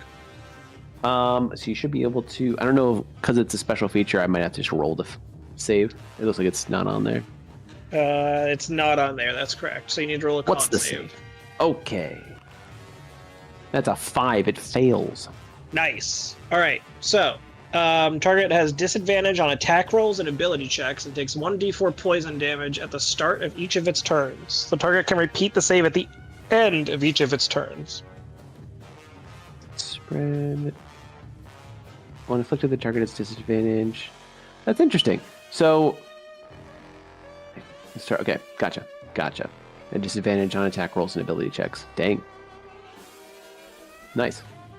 It's pretty good. Unfortunately, it requires a physical attack. You like. Is the plague part of you? Do you have vials of plague? What is the plague that like? How do you carry the plague? on It him. would. I just piss on him. Yeah, no, it's definitely part of Plagueborn. So how do you do it? Do you like cut your hand open with your dagger while you're doing the stab so that it infects him with plague-borne blood, or like? I just cough. No, I'm just kidding. Yeah. That's okay. So like in one fell swoop, you take your left hand, bring it up, swipe your dagger across it, and slash at it. And you just see this dark, crooked form start to pulse with green in what looks like where the veins would be as the plague takes hold. Aegis. Oh, it's me. It is you. I'm going. You're to, Aegis. Yep. I'm going to do an in-train fly and kind of jump over to here. Sure. Targeting him, and I'm going to do a turn that is going to pretty well resemble the last turn I just did. That's good. Where are you shooting to go? Past him? Or just in front? I'm wondering if I'm connected to you. I don't see you. I do not see you. There we go. I just saw you pop back up. I just hit the refresh button. It just occurred to me I haven't seen anything pop up in the encounters tab in a while. That's funny. A lot of things have been happening. Well, I've been hearing them. I've been listening to No, I know. I know. Okay. you should so be good. the place I went didn't have a person there, so I don't need to do that anymore. Okay. Yeah, so StrawGuy did Yeah, move to, I'm pretty sure, make room for you. That's why I was a little confused. But that Yeah, makes no, more I was sense. gonna fly You saw right him to there. where. Yeah, Yeah. I was gonna fly to where Gotcha. he was. All right.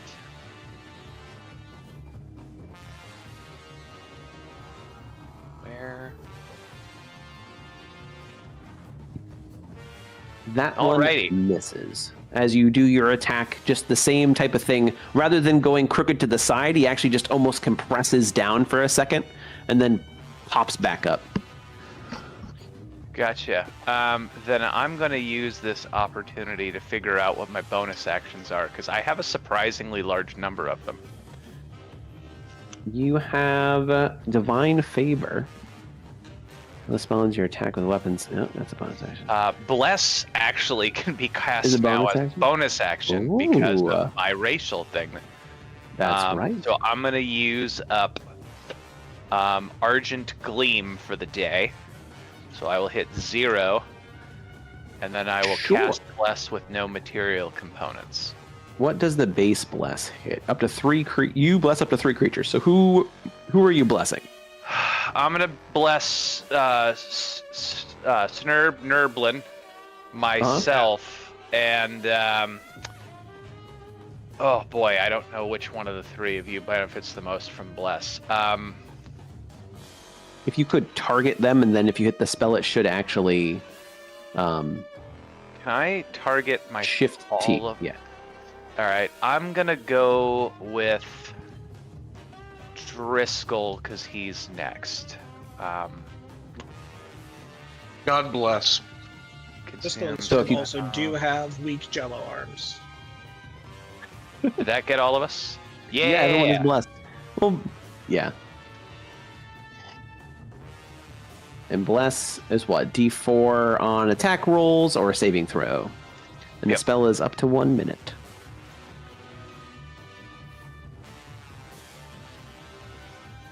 And that will be the end of my turn. Okay. Snurb. You feel Yeah. weak, but you also are still in the fight. Let me modify your strength to 12 there, good sir. So There you I go. gave myself a -4. Oh, then I'll modify. Well, I can If- fix it if you can. I would take that off. Yeah, Yeah, I'll undo because if you what just I did, modify yeah. the strength, it'll automate everything. So if you have to make a saving throw or something, or athletics, that's There we automated go. now. How do you modify it? So do you have the little edit symbol up in the upper Oh, left I hand can just corner, type or no? over it. Okay. You can just type over it too. Oh, Alright, okay, yeah. cool. Yeah, got it. I Okay. clicked on the gear Hey, and and it's it your brought me turn. into a spot. Okay, so first I'm going to start with It is a looking bonus- hurt, but yeah, I'm going to start with a bonus action to second wind myself. let's go. So now I'm full health again. And Nice, then- nice 9 Thanks. plus 1. And then I'm going to inventory. There we go. Hit him with my great sword. Attack. Okay. You hit for 7 damage. As you strike true, it is looking. Wait a minute. You attacked yourself and hit yourself for 7. Oh, shoot. He is still alive. I dealt the damage. He's still alive, but it is barely like the shadow is starting to like dissipate and pull apart. It is barely able to hold. But it is going to get one more It hit itself turn. in its own confusion. So It takes 3 poison damage. it is immune to poison damage. God fucking damn it. Alright, go ahead. Everything is immune to poison. It does I have know. disadvantage on its attack, though. It's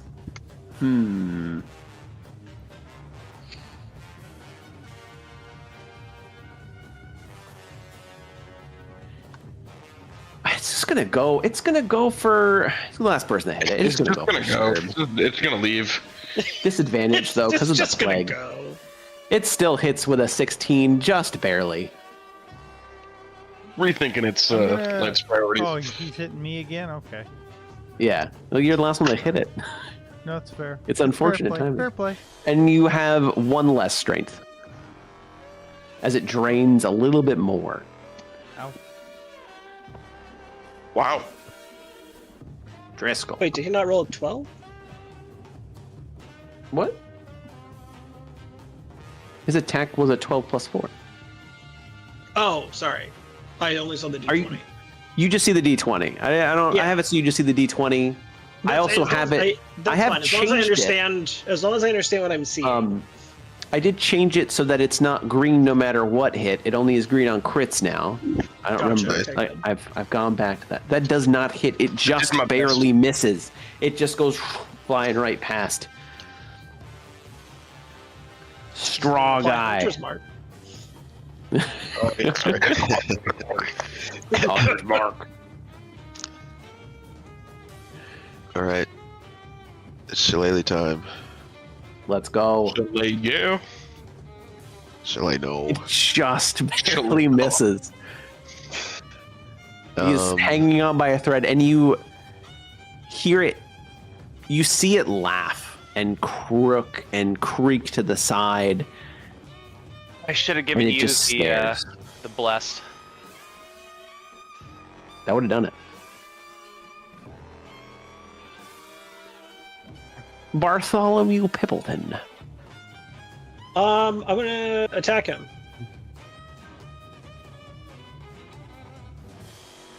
That'll hit. Oh no. 4. Oh, One. Jesus. Not Two? quite enough damage. 2? It's a 1. Rounded down. 2? It's always rounded down for everybody. But this time it's different because he's got the plague. That's such an unfortunate number. Aegis, it's your turn.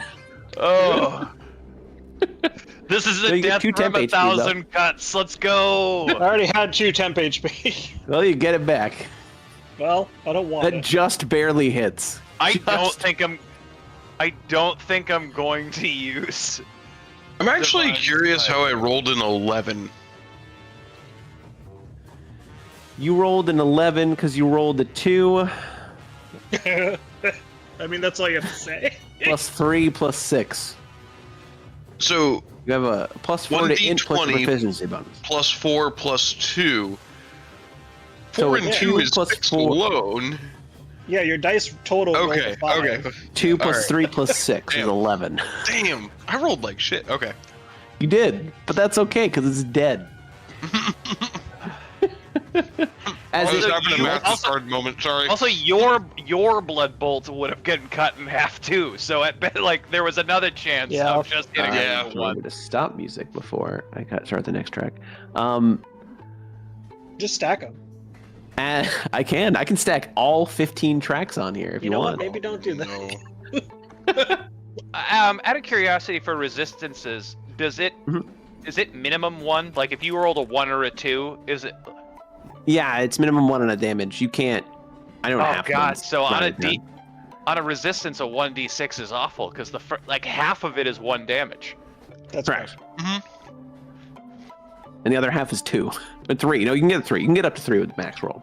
A crit is like the perfect roll is 3, but it's mostly going to be a 1. So the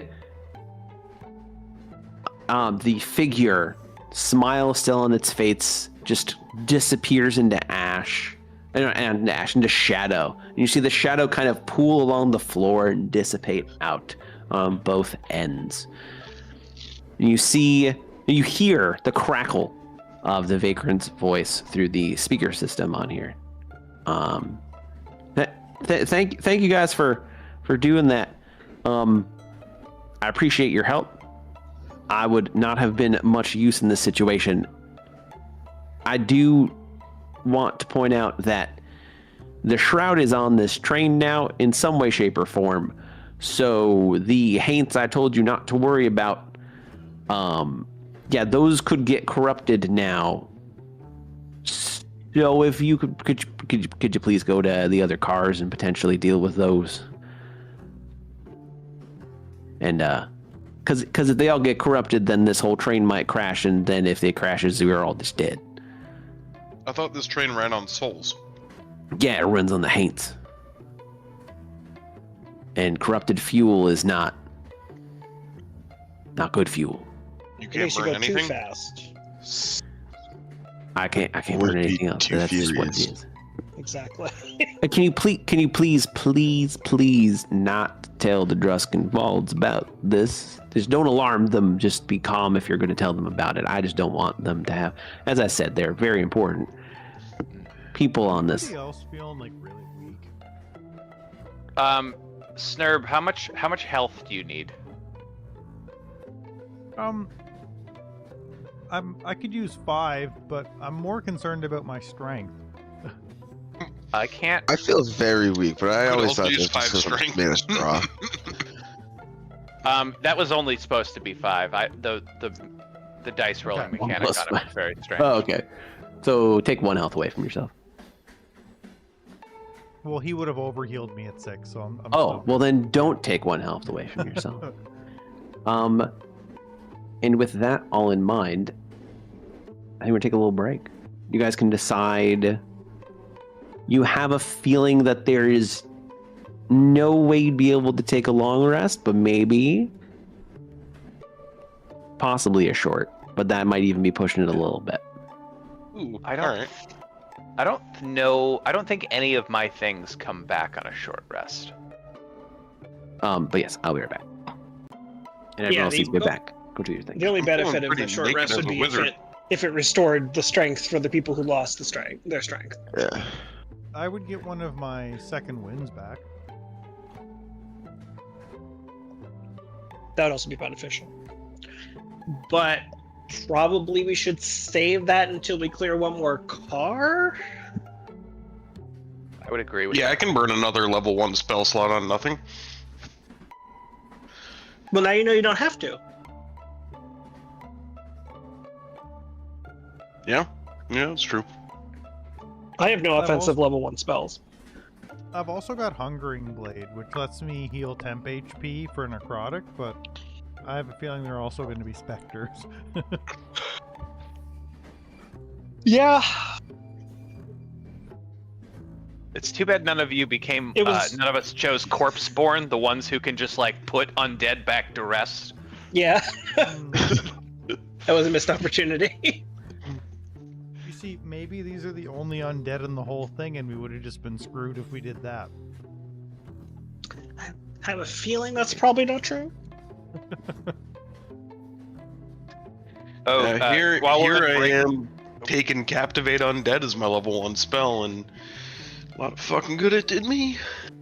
Oh, Keegan, I listened to The Color of Magic while I was on my cruise. And? Very good. That's a very tough book as the introductory to Discworld. Yep. It But, certainly is. I'm I sorry, liked I it. tuned out for a second. Discworld, what'd you say? I listened to the book on tape, Color of Magic, when I went on Oh, my The Color cruise of last Magic month. is good. I like that one. But I didn't Google Discworld on where I should start, and I didn't realize that is, while it's a very popular book, people don't recommend you start with that one. I think it's fine. That's the first one that came out. Yep. That's how I started. That's probably the first 3 chapters. A lot of it I just had to just swallow the pill and say, yep, I don't know what he's talking about, and we're just gonna keep plowing forward. That's kind of the way, like, I don't remember when that one came out, but that's kind of late 80s, early 90s fantasy. You just have to hope you'll learn later. Yeah. I would say The Color of Magic is definitely hit the ground running. The Light Fantastic feels a lot the same way.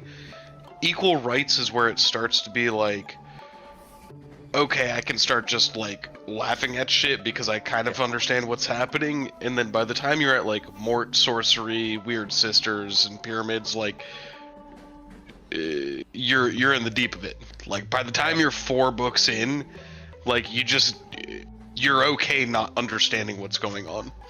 Yeah. I just very early just decided I'm not gonna know, and I got through it that way, and I kind of backfilled my information. Though I think that there's a lot of there's value in me just like re-listening to it. Yeah, I would say it's definitely a bit of a plow. You hit like Mort Sorcery, Arts Guards, and then what? Fucking yeah. Then you're like 10 books in before you hit Reaper Man. Where's Mort? Mort is 4 4? in the chronology. Hmm. So What are you talking that's super early. Discworld. Discworld. Oh. The luck so, is I yeah, remember terrifying. Discworld. Yeah, so Ross, you should decide, are you going to read it chronologically, or are you going to read sub-series? I have not decided yet. I hope that's all the information that you needed. It's all the information I need. I was going to look up some recommended paths and then make a decision from there. However, my initial premise was to do chronologically, but I know that there's no reason you don't need to. I had read probably 4 books randomly before I went back and did chronologically. Yep. So I had at least a little blip of understanding. Aren't there also books that overlap too? The terms of entire time? timeline overlaps a lot with each other. So if you read it in pure chronological, you'll hit a lot of oh, hey, that thing's happening over there right now. I like that. Yeah, it's especially true. A lot of the Night Watch books that all kind of take place in Ankh-Morpork are all very overlappy with the rest of the world. I will say more Reaper Man, Soul Music, Guards, Men-at-Arms, Night Watch, those are fucking gold. I loved the shit out of Small Gods. Feet of Clay is also all of it's really fucking good, dude. The Last Hero, the Beardbarian that I played. Yeah, I remember it. Based off of The Last Hero. Shamelessly based off of that. I dig it. Yeah. Is everyone here? Yeah, Where, read as all much 40 here books. as we can. Don't read 41. 41's gonna make you cry, so cool. Seems like I've always been here. We've always been here. Okay, so what's the plan, folks? See, someone just said that. I think we decide we're going to soldier on for the time being. Yeah. Sure. Put us in the next train. Frog. So as you are This starting is to a make your way robbery. to the next train, two things happen. First off, the vagrant comes over the speaker again and says, I do think it is important to say, if you could help the Haints move on specifically to kind of get them off of the train. Usually I let them deal with their own thing, but we need to speed the process along a little bit. I really, really try not to make it come to blows because they can get angry if not done properly. Just try to figure out a way to convince them that it's time to move on. But either way, just please and thank you very much. And the speaker system crackles out. I need everyone to make a perception check. Oh, Just say we didn't see it. Perception. Look at that, 17 on the -2 perception, man. I can roll high. I Okay. promise. It's Nice. safe to say that I know where I am because I know where I am. So I StrawGuy see and everything. Snurb Wow, see and the Matt, shadow, the shadow that was manifesting on the ground like that, not manifesting, but was dispersing on the ground, trail off, and then a small amount of it incredibly fast shoot under the door in the direction that you're heading in. Fog. This way. That way. It all points. Kick the door open. Let's go. Way. I fly off the train. Oh no. Man, everyone's dead. Okay. Wait, You I know are how this going works. Here Hold next. on. Oh, it's the infinite hallway. Let me get you guys here. Essentially, the way this works is as you're about to step into the next car, the first person in kind of gets into like a waiting room until all the 5 of you get in that room, and then it kind of transports you. As the ghost train does its thing. Its ghostly thing. Let me preload that so that it loads faster. The car you entered is filled with 2 rows of shelves containing heavy mail satchels and bins filled to the brim with parcels and envelopes. And as you look into the car and walk into the car, you see an old sailor. He has a long-ish brown beard, a pipe, hat, and a long-off look in his eyes. And he's just grumbling to himself in his sailor coat. Grumbling. I wish I... Arr. Amazing. That was... Where's Tintin?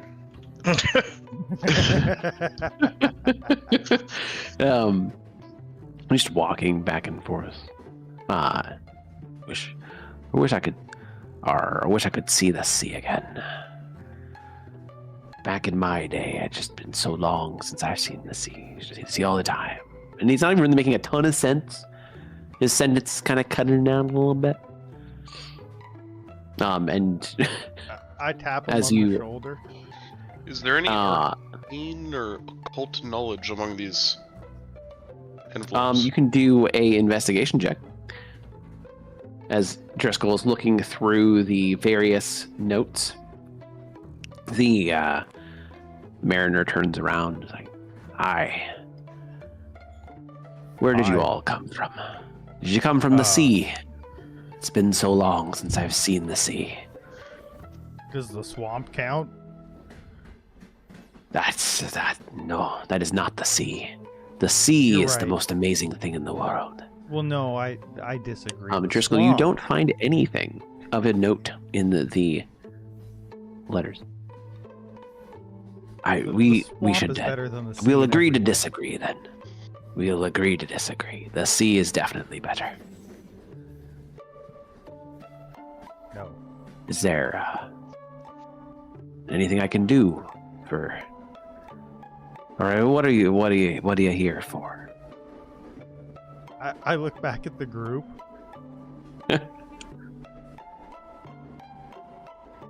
Don't worry, you've got this.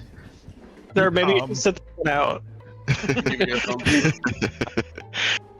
Is there a seagull on his head? There is like a ghostly seagull that appears and flies off around the cabin and then sits back down and flies off around the cabin and sits back down. I can't speak with Out of animals. character, we're trying to get him off the train, right? So you are trying to help him move on in some way, shape, or form. Be it convincing him it's time to move on, or the other way that people usually move on.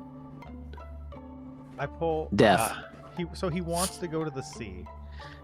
I look at my wizard friend and I'm like, "Hey, can you minor illusion the sea?" Oh, Is there- you know, Is there an ocean near us that we've seen? absolutely. Right outside this window. I do some back in. There is no windows in this car. Right outside this door. Back in some mist. Are you minor illusioning ocean in the mist? Yeah, right. Yeah, back in water, create a spray of cool mist. Okay. Lightly dampens creatures and objects in a 5-foot cube. You just wet the mail car? he looks at it. Make a Arcana check. Is this an Arcana illusion check? Well, I'm let's see what we get. dropping bless because I assume it's been a minute. It has been a minute. Yeah, Plus can go ahead.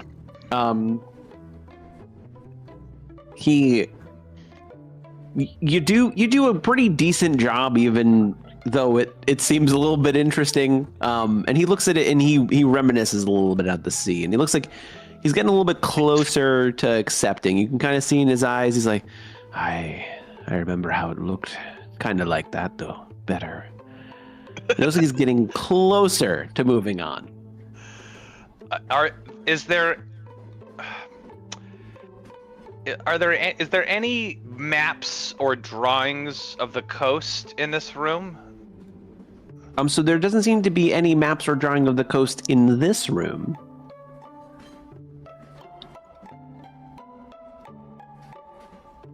I talked to him Did about- anybody take a classic starting object, oil painting of a rough windy sea?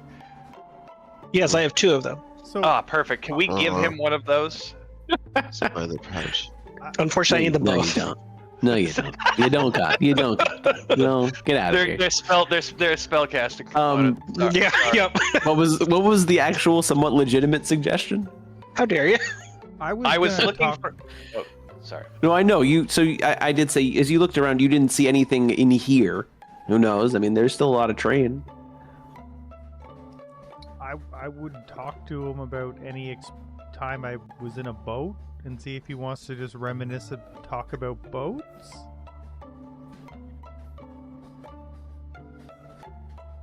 Is that enough?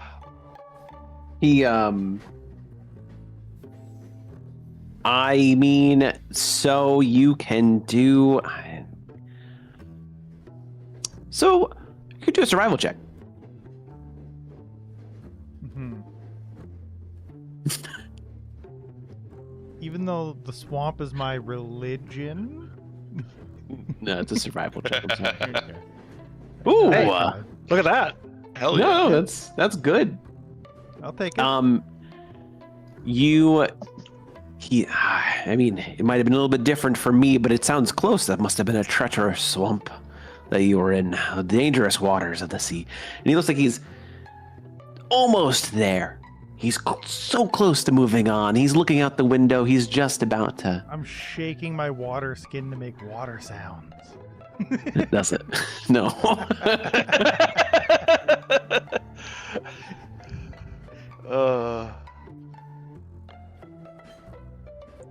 You feel like you're just one step away.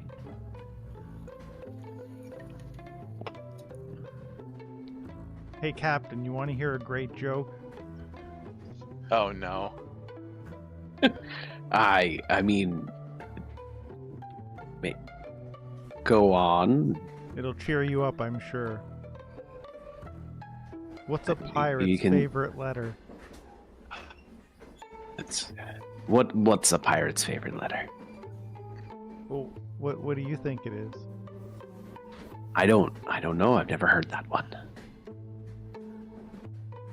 R. Make a persuasion just check kidding. with disadvantage. It's not R. Their first love is the C. Okay, make a persuasion check with disadvantage. I've tried heard that him to joke, say and R. the whole point is to make them guess, and whichever one they guess, Yep. you tell them the opposite. Yep. With disadvantage. With disadvantage. Oh. You're gonna take that away from him? Yes, I am. Pretty bad. Okay. He does not chuckle. He gets a little bit stern. He looks like he's still one step away from moving on, but he also looks a little bit angrier. Like too many of the failures might make him very angry. Am I to understand that we should probably keep searching the train and that we might find stuff for him elsewhere? You could. There's definitely the possibility. There's a lot of different trains here. I'm just gonna dump And, my water skin on him. No. Can I recollect anything ocean related from the last car? There was nothing in the last car that was ocean related. There wasn't much other than just like seats and stuff like that in the passenger car. No. Can I pull out my lyre and start playing him some sea shanty tunes Sure, you can roll a performance check for me. to remind him of the oceans? What is your performance ability? He has charisma. He's got charisma. Wait. Backing up even more. You don't have lips. It exists.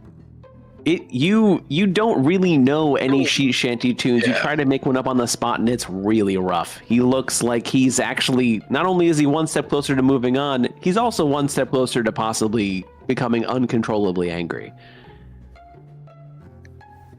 And he starts to kind of get angry and is like, "That's not at all what the sea shanty would sound like. You know what? It's terrible. Why don't we What go are you this talking way? about?" Yeah, we're You're gonna right. come back to you. Shit. Where's the next? Okay. It's gonna be in the next When we map. get outside, I'm like, I'm sorry, guys. I tried my best. It just wasn't good As you're enough. as you're in like the little waiting room to get into the next car. I really thought he was gonna like that joke. So, in this car, I'll do a little pause. This car, the lounge is one of understated luxury. Ebony walls are inlaid with gold geometric patterns. Plush, burgundy, velvet chairs are arranged for quiet conversation. Soft light filters through frosted sconces, casting a gentle glow on the various haunting landscape paintings that hang on the wall.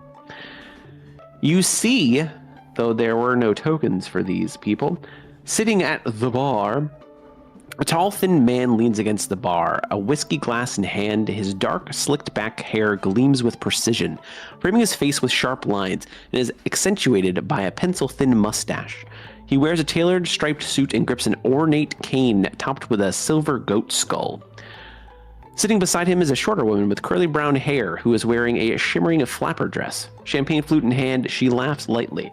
Let me grab some pictures, because their characters aren't here, but they would be sitting at the bar. Actually, they'd be pretty much as you enter. No, we'd be sitting at the bar. Just the 2 seats all the way at the end.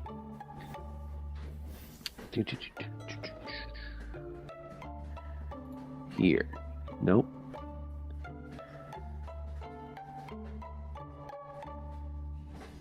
We have this and this. These are the 2 people that you see sitting there. You have a picture like that for the sailor? I could probably get you a larger picture for the sailor. Let me go into journal real quick.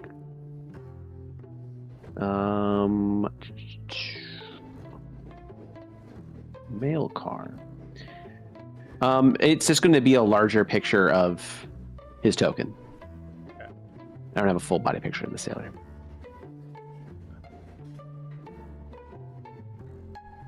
But yes, so the 2 of them are sitting at the bar. I'm gonna grab a bottle of rum from the bar. And as you grab a bottle of rum from the bar, the tall gentleman leans over and says, "Oh, look, we have visitors. Welcome. How are you all today?" Been a doozy of a day. Has it really? Tell me about it.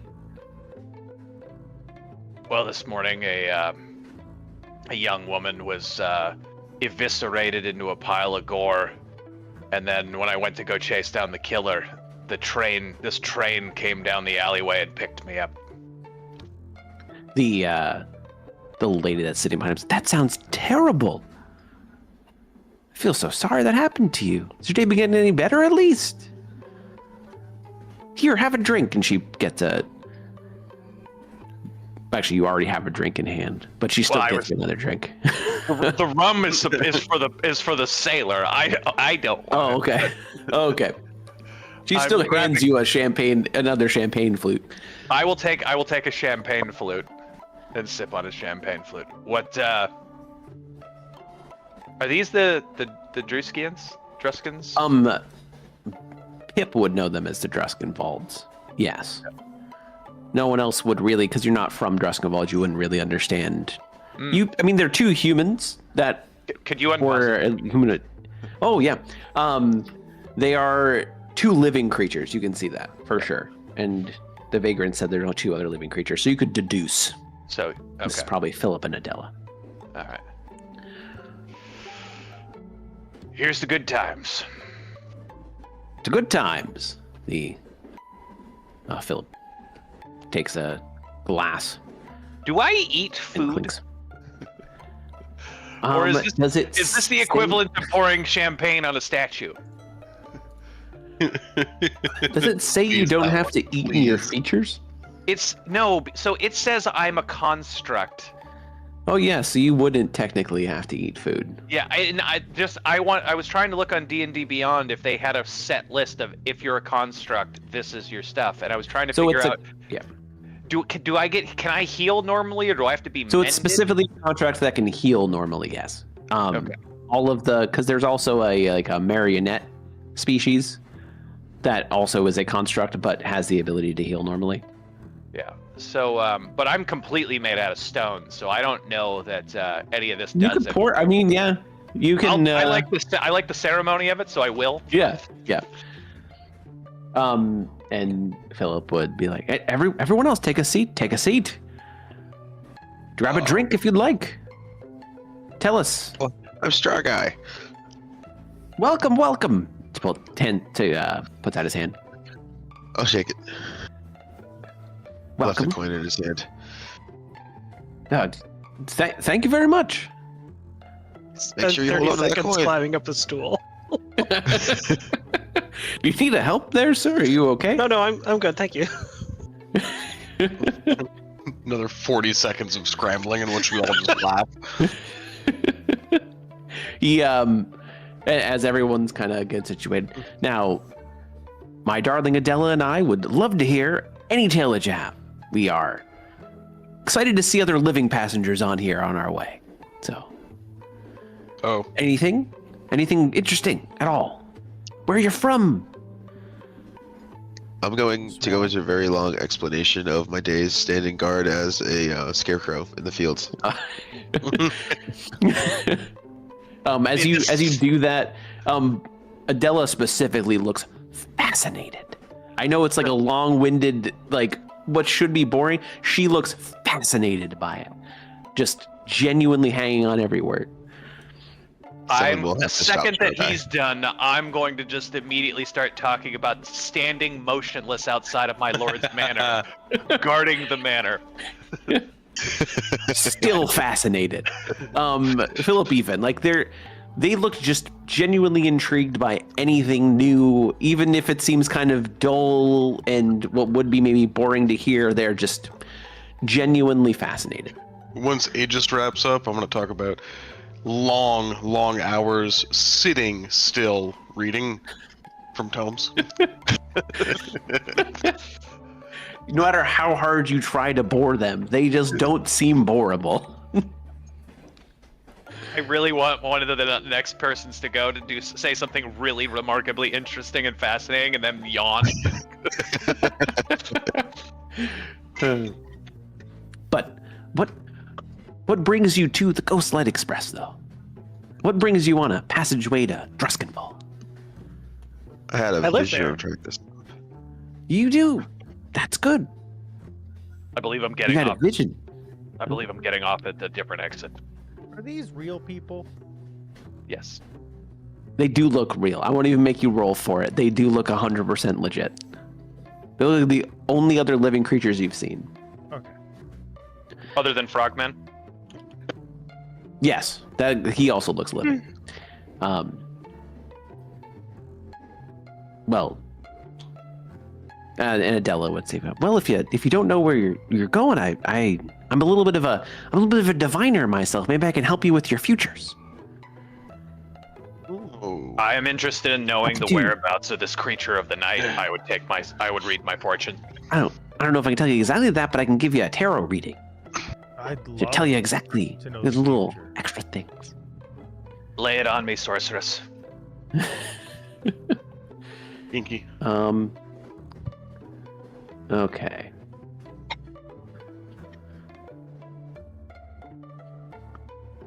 I'm not gonna show the whole thing because I can't see my desk, but I will.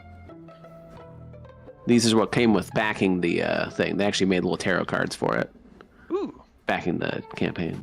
Ooh. Yeah, I So I'm say actually going ooh, to but I'm draw not cards. actually in the room, so I don't know. they look But cool. They look cool, but yeah, they're gonna. I'm actually going to be drawing cards. So who would like who would like to step up first? Who would like to get their first read? I step up.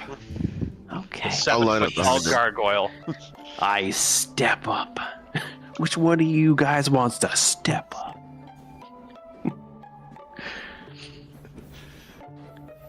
Okay. So, she pulls the cards out of what looks like thin air with magic. She places them down on the table, puts her hands on both sides, and then draws the first card and flips it over. The Chariot. The card itself looks like a many-headed crowed monstrosity riding atop a straw wagon pulled by a small goat. The chariot is all about freedom and breaking free from the cage of self-doubt. I know it can be hard, but don't let the wicked voices inside your head tell you what you can't escape. Banish your inner demons and trust in yourself, and let the chariots guide you. That's what the chariot means. Think on that. Maybe that'll help you out in your journey. I will meditate on this for many a moon. I need to write that down.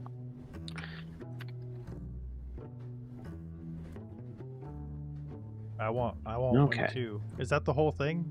Or is there more for his? No, StrawGuy. Everyone can have one. StrawGuy lined up next. She does the same thing. Hands on both sides. Pushes the hand to the right. When the chariot was drawn, it burst into flames when she was done with it and disappeared. She pulls the other card. Strength. It is really funny. Strength is one of my favorites. A girl like me ain't got a lot of muscle, but I do got a lot of heart, and that's really what this card is all about. Don't bury yourself beneath the weight of your past. Find your inner strength, and you can face whatever challenges awaits.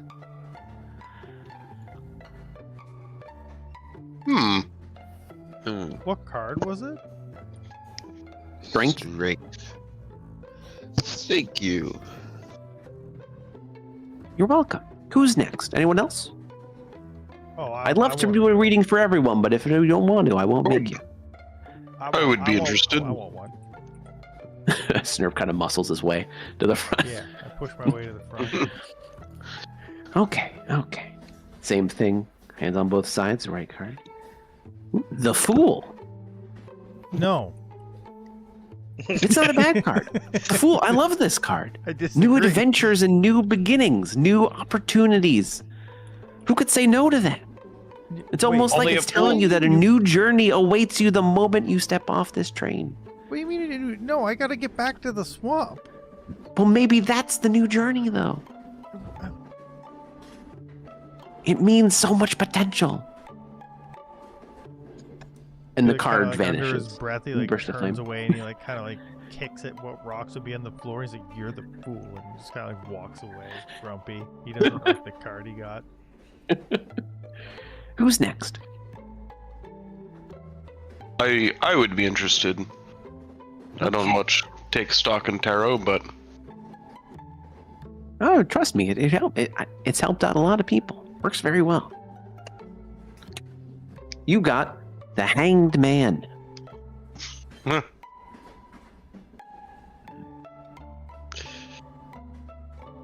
I should like to see them try. You might be feeling like the world has flipped you upside down. Heck, you might even be feeling powerless or trapped.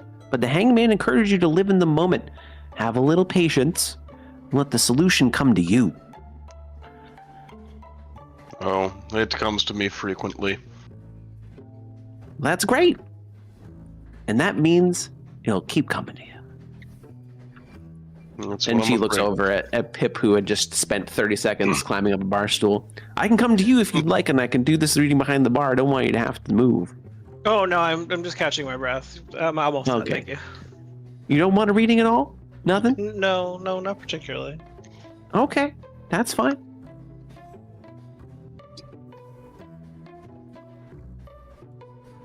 Well, I hope everyone got a little something, and very intrigued to see what it means for you.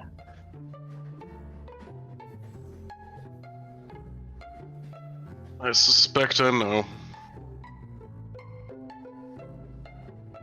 You sound sad. Did we get their names? Yeah, Philip and Adela just I guess you never got their names specifically. It was more of a guess or more of a inference. Philip. They would have introduced themselves as Philip and Adela.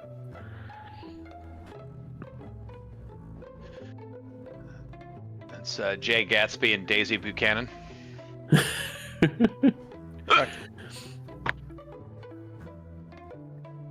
That's more than likely what it is based off of.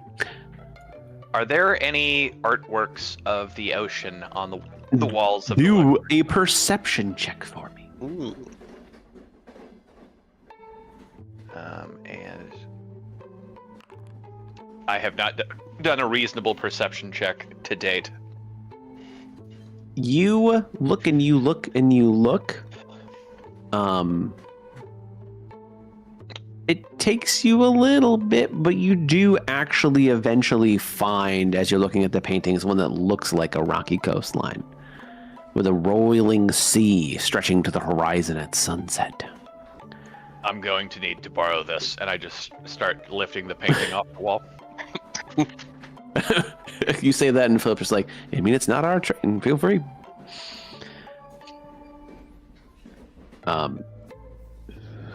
And as you're all doing that and having your conversation, kind of materializing, and also maybe you didn't notice it at first, you see a beautiful woman in a long silky dress smoking a cigarette while glumly looking out the window. She just sits there in a ghostly form, just staring. In the same longingly. train car as us? Yeah, it's over to the Adele right. and Philip? Yeah, it's over to the right. It's like she almost like appeared.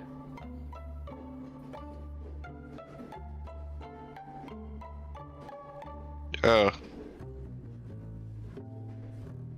madame.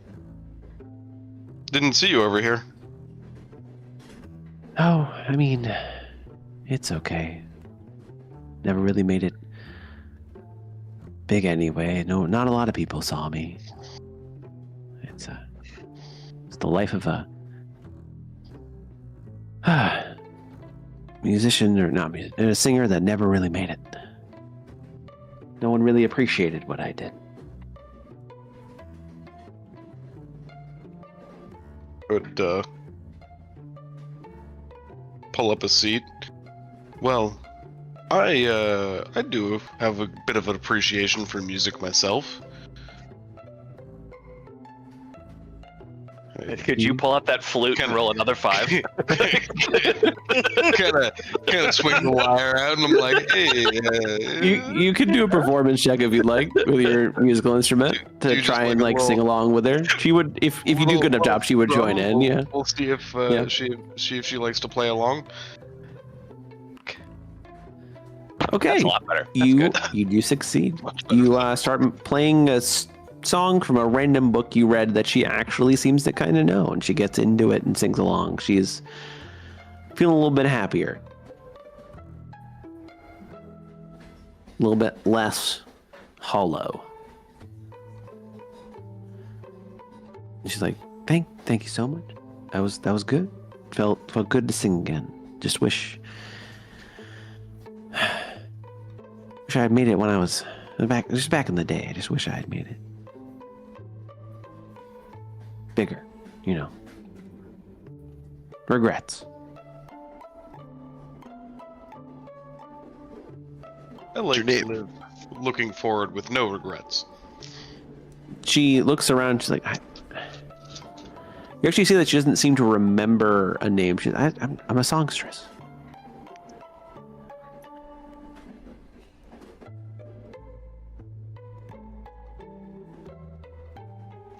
What Maybe songs? it's just I never found what? What is it? Do you have any songs that you did? Any names of the songs that you've done? I never really wrote that much. I never really got the inspiration. You know, like you missed out on something. Anything I'd sing, I just wouldn't really. It didn't stick with me. Never really inspired. So no, I can't really recall any of those. I wish we could give her bardic inspiration.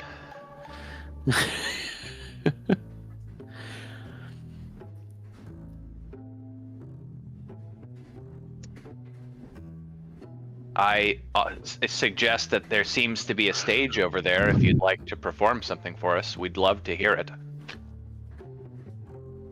If you could get me a song, the same. Okay. What about Uptown Girl? Doesn't Wait, work. I think I know that one. What about Never Gonna Give You Up? No. What about one of the harvest songs I've heard around the village? No, it doesn't seem to. Nothing really seems to click. Okay, we'll have to keep our eyes open. I look over at a Pip and I go, "Tell her a joke." No. Why? Has that been a thing? We tried it on the last ghost. He Did- just did didn't we- participate. I blame him for that not working.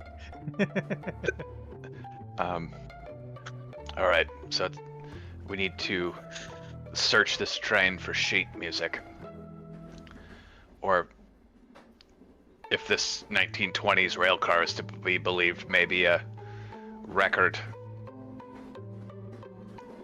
Who knows? Let's or a keep going wax to the right. cylinder. In worst case scenario, it's the sailor that gives us the song after we give him Yeah. the painting. Yeah. Are you gonna keep heading to the next? I was Next gonna train. go back to try to get give the bottle. I wanted to give the bottle Could of do that rum to the too. sailor, hold up the painting, and ask him to tell me a tale of the ocean. Yeah, I like that as a next step. Sure. Can I ask our lovely lady if she has any interest in sailing? He just is like, no, I've never had any interest in going over the ocean. Okay. That's All right. convenient because we're not doing that. Yep. Okay, so you are able to make your way back to the mail car, and when you go to, I'm going to switch scenes. When you go there with the picture, the mariner sees it, and his eyes just glow. Aye, that be the love of mine, the sea. Oh, I long to be home again. And you see his eyes just glow, and his body just shimmers and disappears. He seems to have moved on. What are the odds there's any sheet music in the mail car? You can do another investigation check if you'd like. Okay. Is I anybody would like better to at look this? around as well. Investigation? I'll pass. So yeah, whoever- Investigation. I have a You can make plus an investigation one. check. I have a +3. I have Okay, a minus you- 2. I have +5 for perception. What, Not for It would be investigation. investigation for the, yeah. what do we need to investigate? I'll do it. We're looking for sheet music amongst the mail. You got a Yeah. +6 wizard sitting there. He's not even saying anything. I mean, we're not on the mail car at the moment. You are in the mail We car. are. I just said not switching the maps. Ooh. All right. Hey, Skeleton, help me. I'm gonna help you. Oh. Gonna help I'll you look look. around. I help him. You can have advantage. Ooh. Doing an investy? Yes. Wow. Okay. You don't see any sheet music, though the one thing that does stand out to you is the only envelope that is bright pink, and it says addressed to my sweetheart. Oh. It is the only one that is a different, like, is of that vibrant of a color. Where did we find this? In the mail In the car. mail car, in the pile of mail. Everything else is a weathered yellow color, but this one is bright pink. It was under a couple Seems things. important. Boy, You don't have to take it. I'm just I saying think it's we different. should. I hope she's the sweetheart. Yeah, I mean, she's the only sweetheart we've met thus far. Yep, random mail on a random train, and since You were she's able the to only, take yeah. So you take the mail. Are you going back to the lounge car then? Well, actually, I think that's the it's only another way place. forward. Yeah. So you go back to the lounge car. Are you trying to give her the letter? I'm torn between giving her the letter because it does seem like it could be hers, or waiting to see if there are other ghosts for whom it could be. Why don't we start with the sailor? Sailor's already done. Oh, You went back to Showing the car and you showing showed him him the the picture. painting worked. Yeah. okay. I'm going to put the painting back up on the wall. Unless Pip wants it for casting components. No, I already have my 2, thank you. So, Oh God, no. I guess Should we go? Mike, what would have happened if he had actually had a painting of the ocean in his bag?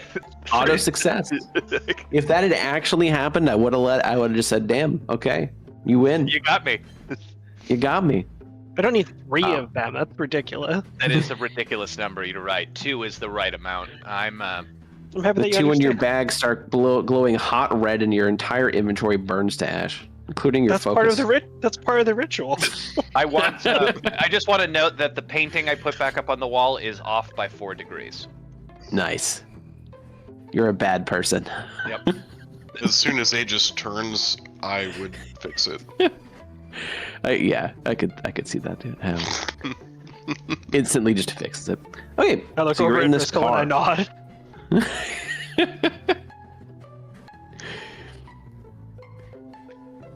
Do we want to Okay. try giving her the letter, or should we move on to see if there are other ghosts? Oh, I mean, I would give her the letter. I'd be like, hi, did somebody know you as Sweetheart? General. No, I never really Hold the letter out fell short. for anyone. As far as I know, no one really ever fell for me like that. Well, but- I think somebody may have fallen for you, my dear. Give her the letter. He's just. Oh, this is gonna go so bad if it's not for she, her. she takes the letter. No, not for me. For someone else, apparently. She looks a little bit Alright. angry and then hands it back to you. Sorry, it's his first day as a postman. He's not doing Oh. well. Sorry, my assistant over here can't read. Hand it to Aegis. I told you that wasn't yours. Well, that sounds like my cue. Yeah, Bye. still gotta find a song. I guess we'll be back again. Okay. Do one more car and then we'll call it. This car is on fire. Nope. That's not the car that's on fire. But this Oh, dining God. car is decorated with an eerie elegance. Can I make with can I plush... make a request? Can that be the boy that gets summoned? No. Sure. Yes. God, I With hate it so plush- much. The dining car is decorated with an eerie elegance with plush velvet booths, ornate brass fixtures, and wax candles casting a dim mystical glow. The air carries a scent of gourmet food, though the booths are mostly empty, haunted only by the faint traces of deceased diners. And in the booth closest to you, a youthful boy in overalls sits there hungrily eating all manner of food that he repeatedly seems to conjure out of thin air and just scarf down.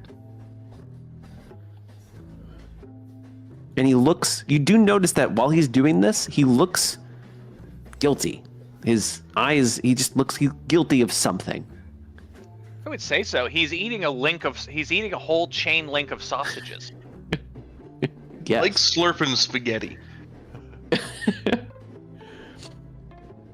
But yeah, he's just sitting there just eating. We're really going for it, huh, kid? Yeah, it's Boy, governor, spare the shilling for me, mate! he has the hat, but he's not. No. Yeah, it's just it's something to distract. There's something to distract me. That's all. What do you require distraction from? I just Is it I, monsters that I raise my battle axe? Jesus Christ, Mister, no, no, it is not. No, I just I lost something and I haven't been able to find it. I just it maybe and it might have been something to my friend.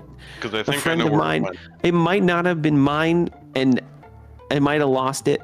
But I don't know if that's actually true. That just seems like something made up that someone would say. But maybe I What is lost this something that wasn't hypothetical mine. lost object that may or may not have been yours? It's a hypothetically, it's a stone. It's painted like a toad, and it used to hypothetically it would have been in a garden of of said person's neighbor. And hypothetically, it was never a chance to give that back, and feeling sorry for it. I just kind of, I don't know. I mean, just the thought of that happening to someone, just, you know, I kind of eat to just not remember things. This was a lot more depressing of a story than I originally thought it was going to be. Thank you for that. Wait, are you trying to say that you want to stop that from happening to someone else? I'm saying that hypothetically, if someone would have lost something that was hypothetically stolen, that person might want that thing back so he can return it, because that hypothetically that person feels guilty and for it might stealing. have been hypothetically important to maybe a neighbor. Hypothetically, yes. Yeah. Like a letter? No, it's a toad. No, it's hypothetically a hypothetically. Thank you. A stone painted to look like a toad that might have belonged in a garden. If we hypothetically see such a thing, we may or may not walk through here and may or may not be able to drop it back off. Hypothetically, that person, I imagine, would be very appreciative if that is possible. Do you remember the last place hypothetically it might have been? I do not. Because I don't know what you're even talking about. Because, like, I don't know. Even hypothetically, I don't even know where it would have been. Maybe we should check the garden car. If that exists, I don't know. Yeah, I mean, I would start with this car and start poking around. We'll do an investigation check. Hunter's Mark. Hunter Smart. I'm going to shoot the boy with a bow. We haven't had enough Hunter's Mark this game, So you don't see anything. All you really get from your investigation is that if you want to, you can sit in a booth and essentially ask for any food, and it'll show up in front of you. Interesting. That would That's be good to lovely know. if I could taste food anymore. Ask for a big plate of sand. You could. It'd probably show up.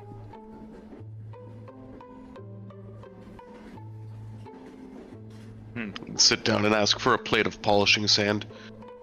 We're gonna shine my It does bones. show up. I sit down and ask for sheet music. That does not show up. Darn. That was a good try. Yeah. For Yeah. a steak with sheet music engraved into the top, like scored into the top of it. You get a steak. Just a steak. I'm gonna make our little the new child a little wicker toad. Or try to. Do a what's a wisdom check that works for this? Because that's your spell casting mod. I have Weaver's tools. Oh, do a Weaver's tools check. Oh boy, it should be a +3. Yeah, I don't know why I did that. I don't know, but it's an 11, so you still don't get a good sense at it. He's like, I mean, that's definitely not what it would have looked like hypothetically. I don't know what you're talking about with that. I request a bowl of stone toad soup. You get a bowl of broth.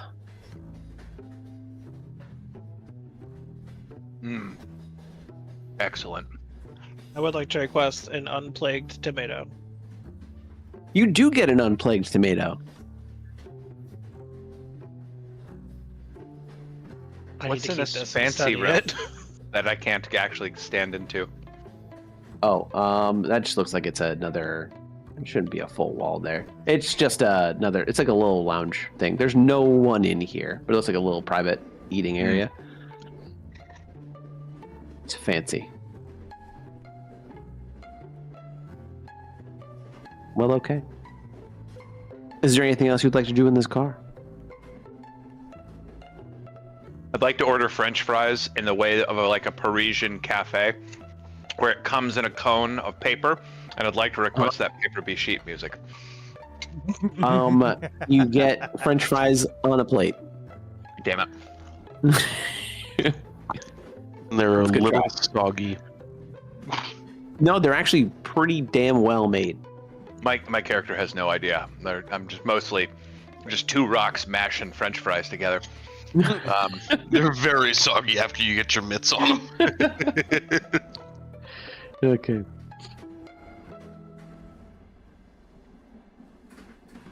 There's nothing else you would like to do in this cart? Then Nope. that'll be it for the night. That'll be the last little bit. All right, I'm And gonna we'll go to start the off VIP next time in the next lounge. cart.